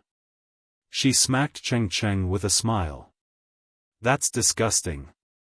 The four of them took a taxi to the First People's Hospital, where Zhao Yujian was hospitalized. Li Yundong went to withdraw some money, while Feng Na bought some flowers, Cheng Cheng bought some fruits, and Su Chan carried a bag of biscuits that Li Yundong had bought at the supermarket. When they found Zhao Yujian's room, they went upstairs. Zhao Yujian came from a wealthy family, so he stayed in a single VIP room. There weren't as many people in the hallway as there were in a normal room, and the smell of disinfectant was absent. As soon as they reached the door, Li Yundong heard a begging voice coming from inside Zhao Yujian's room. "Zhou Qin, don't be so heartless, okay? I really like you. I'm sure we'll have a lot in common. By the way, don't you like taekwondo? My family bought you a little gold figurine from a city-level competition. How about I give it to you?" A woman's voice also came from the ward, also full of pleading. "Zhou Qin, my Yujian has been thinking about you these days. Even if he is so pitiful now, you should have some sympathy in your heart, right? Am I right? You." Before the woman could finish her words, another girl interrupted her. Li Yundong was very familiar with this voice. It was Ding Nan. "Auntie, do you think that love can be given out of charity? Can you give alms to love by being pitiful? Wouldn't beggars be the happiest people in this world?" Ding Nan's words were as sharp and unkind as ever. Li Yundong, who was outside the door, couldn't help but grimace when he heard it. Zhao Yujian's mother was obviously irritated by Ding Nan's words, but she was obviously afraid of something. She didn't dare to say anything. Instead, she lowered her voice and said, "Zhou Qin, that's not what I meant. I meant." Ding Nan interrupted her rudely and said, "Then what do you mean? Do you want Zhou Qin to pretend to be Zhao Yujian's girlfriend and take care of him while he's bedridden? Come on, how old are you? Why are you still so childish?" Feng Na and Cheng Cheng, who were outside the door, couldn't bear to listen to Ding Nan's words any longer. Their faces were filled with indignation. Sooner or later, this woman will get herself into big trouble because of her sharp words. Feng Na said in a low voice, frowning. Cheng Cheng nodded in agreement. "I heard that Ding Nan was a very rude girl, but I didn't expect her words to be so harsh. That's too much." "Forget it, Ding Nan," Zhou Qin said. "That's enough. Auntie, Zhao Yujian needs more rest. We'll be leaving now."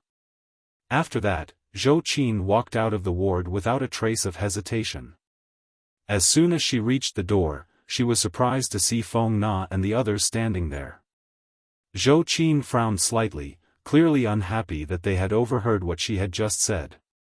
But when Zhou Qin's eyes fell on Li Yundong, her eyes suddenly lit up, and the frown on her face loosened slightly. Ding Nan followed Zhou Qin out of the ward. Her eyes lit up as soon as she saw Li Yundong. Just as she was about to reveal a look of pleasant surprise on her face, however, her expression turned cold the moment her eyes fell on Feng Na and Su Chan. "Yo, eavesdropping?" Feng Na was no pushover either. Even though the smile on her face was polite, there was a hidden meaning in her words. "Well, that depends on what good news you have for us to listen in on." Ding Nan had never lost a verbal argument before. Her expression changed and she was about to say something, but Zhou Qin stopped her. Nan, let's go. Don't disturb Li Yundong and the others from visiting the patient." After that, Zhou Qin left with Ding Nan. Cheng Cheng stared at the backs of the two people and shook her head. "Those two are so strange. The more I look at them, the stranger they seem. One is cold and deep like an abyss, and the other is as sharp as a knife." Li Yundong smiled. "Forget about them. Let's go in." As soon as they entered the ward, Li Yundong saw Zhao Yujian's mother feeding him porridge. "Yujian, don't bother with a woman like that," Li Yundong said. "You still have your mother. I'll find you someone better than her, 100 times better. Wasn't it because he had a powerful father? What's the big deal? Don't care about her." Her voice was like that of a mother who had just given birth to her child. Just by listening to her voice, Li Yundong could tell that this mother spoiled her son to the extreme. Zhao Yujian turned his head away impatiently. I'm not eating. I just want Zhou Qin. I like her. Get out of my face. I don't want you to care about me." Zhao Yujian's mother didn't get angry. Instead, she put down the bowl and caressed Zhao Yujian's chest. Okay, okay. Don't say anything. Where are you feeling unwell? Do you want me to rub it for you? Feng Na and Ching Ching stood at the door and looked at each other. The way they saw it, even delicate girls like them had never been served by anyone before, let alone a grown man being served by his mother like this. For a moment, the people at the door looked very awkward. No one said a word. Zhao Yujian's mother noticed them and walked up to them with a smile. You're here to see Yujian, aren't you? Welcome, welcome. Thank you for the trouble. She took the fruits and flower baskets from Feng Na and Ching Cheng's hands, then turned to Su Chan. Put the things on the cabinet over there, Su Chan said. As soon as she finished speaking, Zhao Yujian pointed a finger at Li Yundong. What the hell are you doing here? Are you here to mock me? Haven't you made me look like this enough? Zhao Yujian's mother froze for a second, but she quickly regained her composure and pointed at Li Yundong. You did this to my Yujian? How dare you come here again, you little bastard? I'm going to beat you to death. Li Yundong frowned and used his arm to block the woman who was lunging at him. Now that he had reached the level of qi refinement, his strength was far beyond that of an ordinary person. Even though he didn't use much strength in his block, the Jin Dan Yuan qi in his body naturally repelled Zhao Yujian's mother. Zhao Yujian's mother fell to the ground and started crying. Murder! This little bastard hurt my son. And now he's going to kill me. Li Yundong, Feng Na, and the others looked at each other in dismay. None of them had expected Zhao Yujian to have a mother like this. For a moment, they didn't know what to do. Auntie, we're here to see Zhao Yujian, Feng Na said with a smile. Last time, Li Yundong hurt Zhao Yujian by accident. He didn't do it on purpose. Before Feng Na could finish her sentence, Zhao Yujian's mother wiped her tears and snot from her face. You shameless little tch. Who the hell are you to this guy? Why are you speaking up for him like that? You must be his mistress, aren't you? I've seen a lot of women like you. What do you mean by accident? You're just jealous of my Yujian, aren't you? That's why you hit him so hard, isn't it? Feng Na was stunned by the scolding. She blushed and argued, Auntie, it's not like that. Li Yundong took Feng Na by the arm and said, Auntie, I'm sorry about what happened to Zhao Yujian. But he was the one who provoked me first. I fought back because I didn't want to. A lot of people can testify to that. Feng Na can also testify to that. Zhao Yujian's mother jumped to her feet and yelled, You little bastard.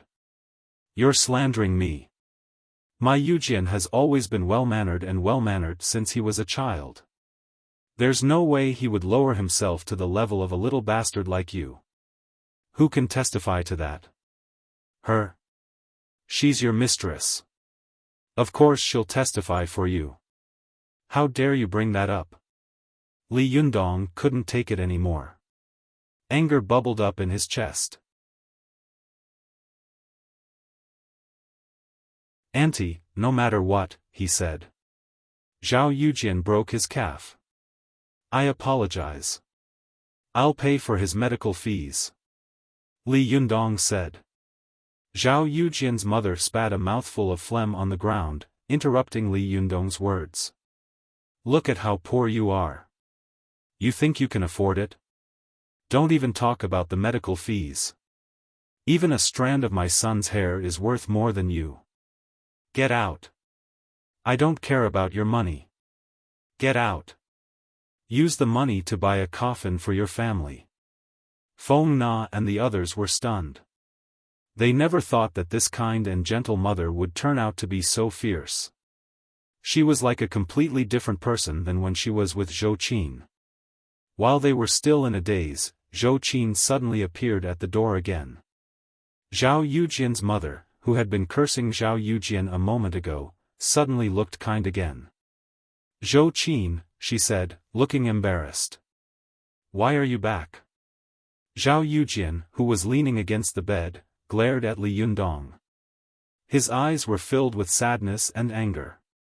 He didn't know what was so good about Li Yundong. Why did all the girls favor him? Why did his favorite girl, Zhou Qin, think so highly of him? But when Zhou Qin appeared at the door again, Zhao Yujian's eyes lit up. It was as if the anger had returned to his body. He sat up straight and said, Zhou Qin, you are. Zhou Qin didn't even look at him. Instead, she turned to Li Yundong and nodded at Feng Na and Cheng Cheng. Can I talk to you in private? Zhou Qin said. Li Yundong suddenly realized that Zhou Qin was helping him get out of this damned place. Li Yundong quickly winked at Su Chan and followed Zhou Qin out of the room. Sigh, kids, you guys are too aggressive. I'm afraid of you guys.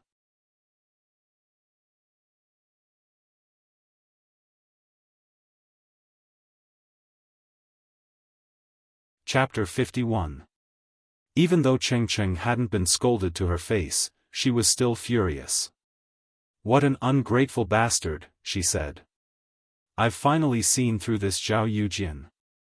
I used to think he was an excellent boy, but now I see that he's still wet behind the ears. Cheng Cheng patted Li Yundong on the arm. Good job. I'll teach him a lesson next time. Li Yundong smiled. Thank you so much for today, he said to Zhou Qin. If it weren't for you, I would have been scolded to death. Zhou Qin couldn't help but look at Li Yundong's face curiously. She wanted to know why Li Yundong had changed so much in such a short time. She smiled and said, actually, I really did want to talk to you about something. Li Yundong was a little surprised by her words. Oh? What do you want to talk to me about? My birthday is in 3 days. Can you come? Zhou Qin stared at Li Yundong. Her expression didn't change, but her clenched fists betrayed the nervousness in her heart. This was the first time she had taken the initiative to ask a boy out. Feng Na and Cheng Cheng looked at each other and exclaimed inwardly, are you sure? Zhou Qin took the initiative to ask a boy out to her birthday party? I heard that this girl is super arrogant. Is she in heat today? Or did she take the wrong medicine? Didn't they hear that she rejected Li Yundong's confession last time? But what shocked them even more was yet to come. Li Yundong froze for a moment. He turned to look at Su Chan and asked, can I bring my girlfriend? Cheng Cheng's eyes widened at his words. Cheng Cheng secretly gave him a thumbs up. What's the difference between saying such a thing in front of the campus bell of Tiannan University and slapping her in the face? Awesome. Feng Na, on the other hand, looked a little gloomy. When Zhou Qin heard Li Yundong's answer, she was also stunned. She subconsciously glanced at Su Chan, only to see that the little girl's black hair was tied up high like a cloud. She was pure and charming, and there was a sense of charm in her. She was really so beautiful that women couldn't help but be amazed. Zhou Qin didn't fly into a rage like Cheng Cheng and Feng Na expected. Instead, she grinned and said, of course. After that, she smiled at Feng Na and Cheng Cheng. You guys come too, okay? Zhou Qin's noble temperament made Feng Na and Cheng Cheng feel like they were junior sisters in front of her, while Zhou Qin was like a senior sister. Feng Na smiled. I'll do as you say. Cheng Cheng, on the other hand, seemed much more timid. She pointed at herself and said, me? Zhou Qin nodded. Yes. Cheng Cheng smiled and said, that's great. Then I'll wait for you at home in 3 days. Zhou Qin smiled and turned to leave with Ding Nan. Zhou Qin's smile reminded Li Yundong, Feng Na, and Cheng Cheng of the smiles of people who had been in power for a long time on TV. For a moment, they all wondered what kind of family background this girl had.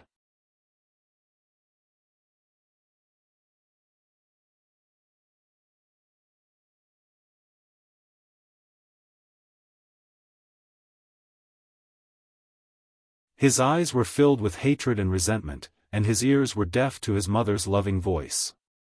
A seed of hatred was slowly sprouting in his heart.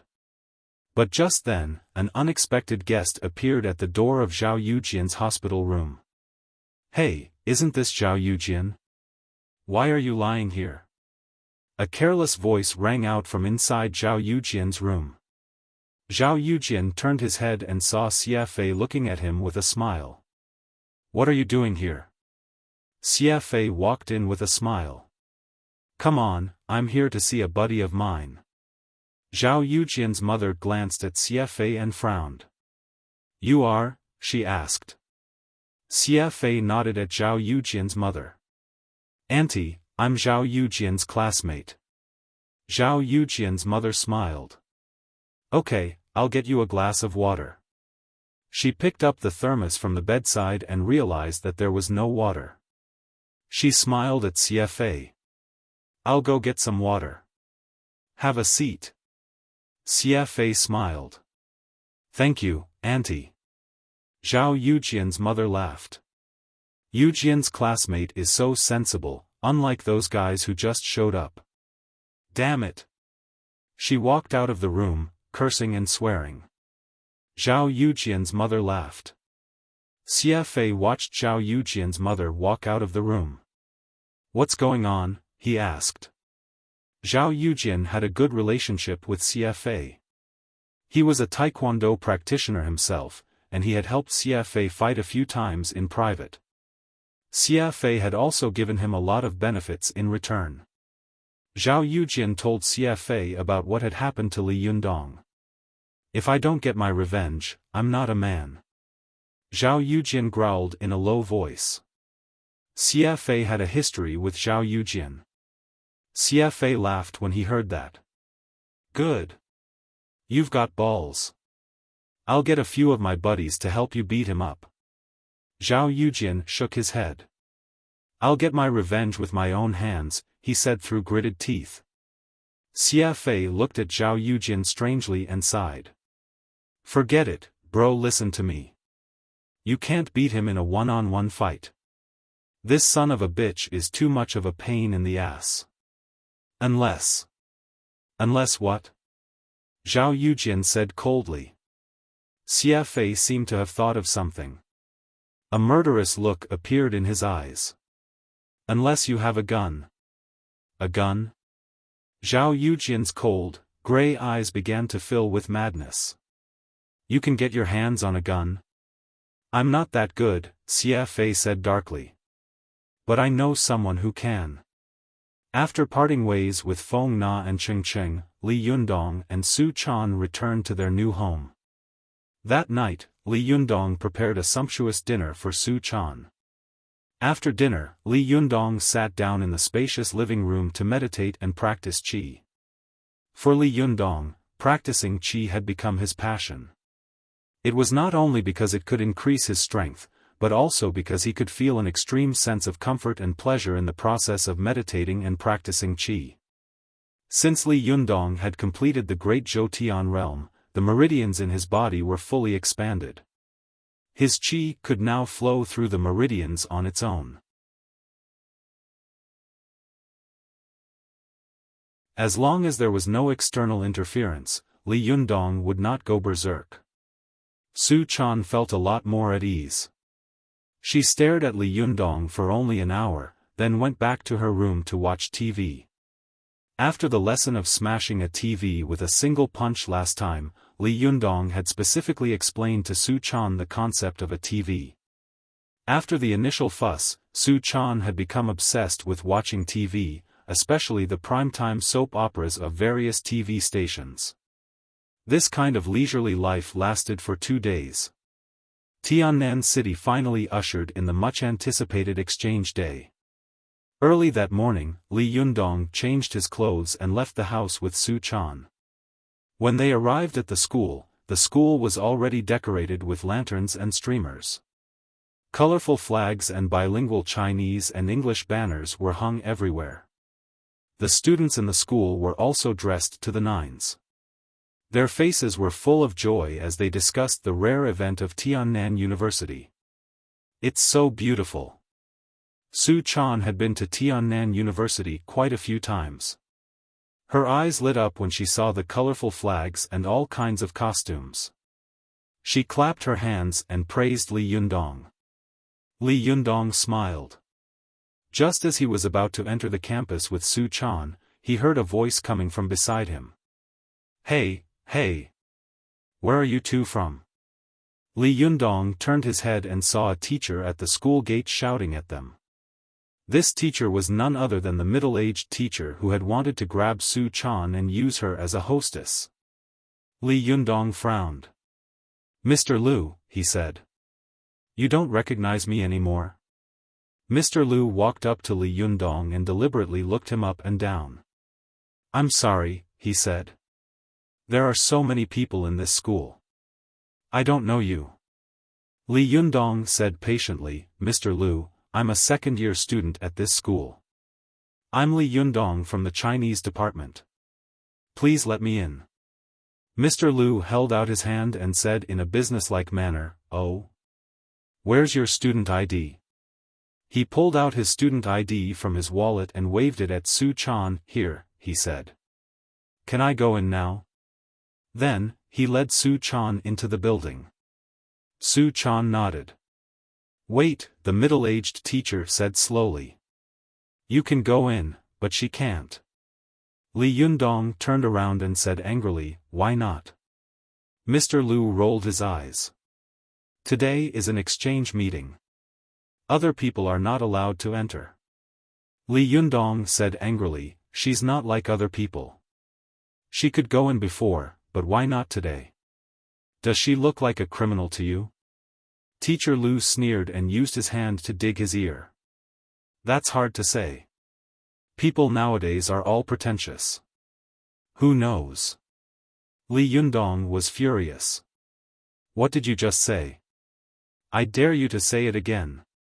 Li Yundong glared at Mr. Liu. He was so scared that he took 3 steps back. Their actions attracted the attention of the students around them. The security guards at the school gate also ran over. Teacher Liu immediately gathered his courage and puffed out his chest. What, you still want to beat me up? Fine. Li Yundong was so angry that his knuckles cracked. Su Chan tugged at his hand and shook her head. Forget it. I'm not going. You go by yourself today. I'll wait for you at the gate. Just remember to pick me up. Li Yundong heard Su Chan say it calmly, but his heart ached. Anger rushed to his head. Fine. If you won't let her in, then I won't either. Li Yundong said through gritted teeth. Mr. Liu let out a strange laugh. Do as you please. Students like you, who don't know how to respect their teachers, don't make a difference. Li Yundong laughed angrily. God has eyes.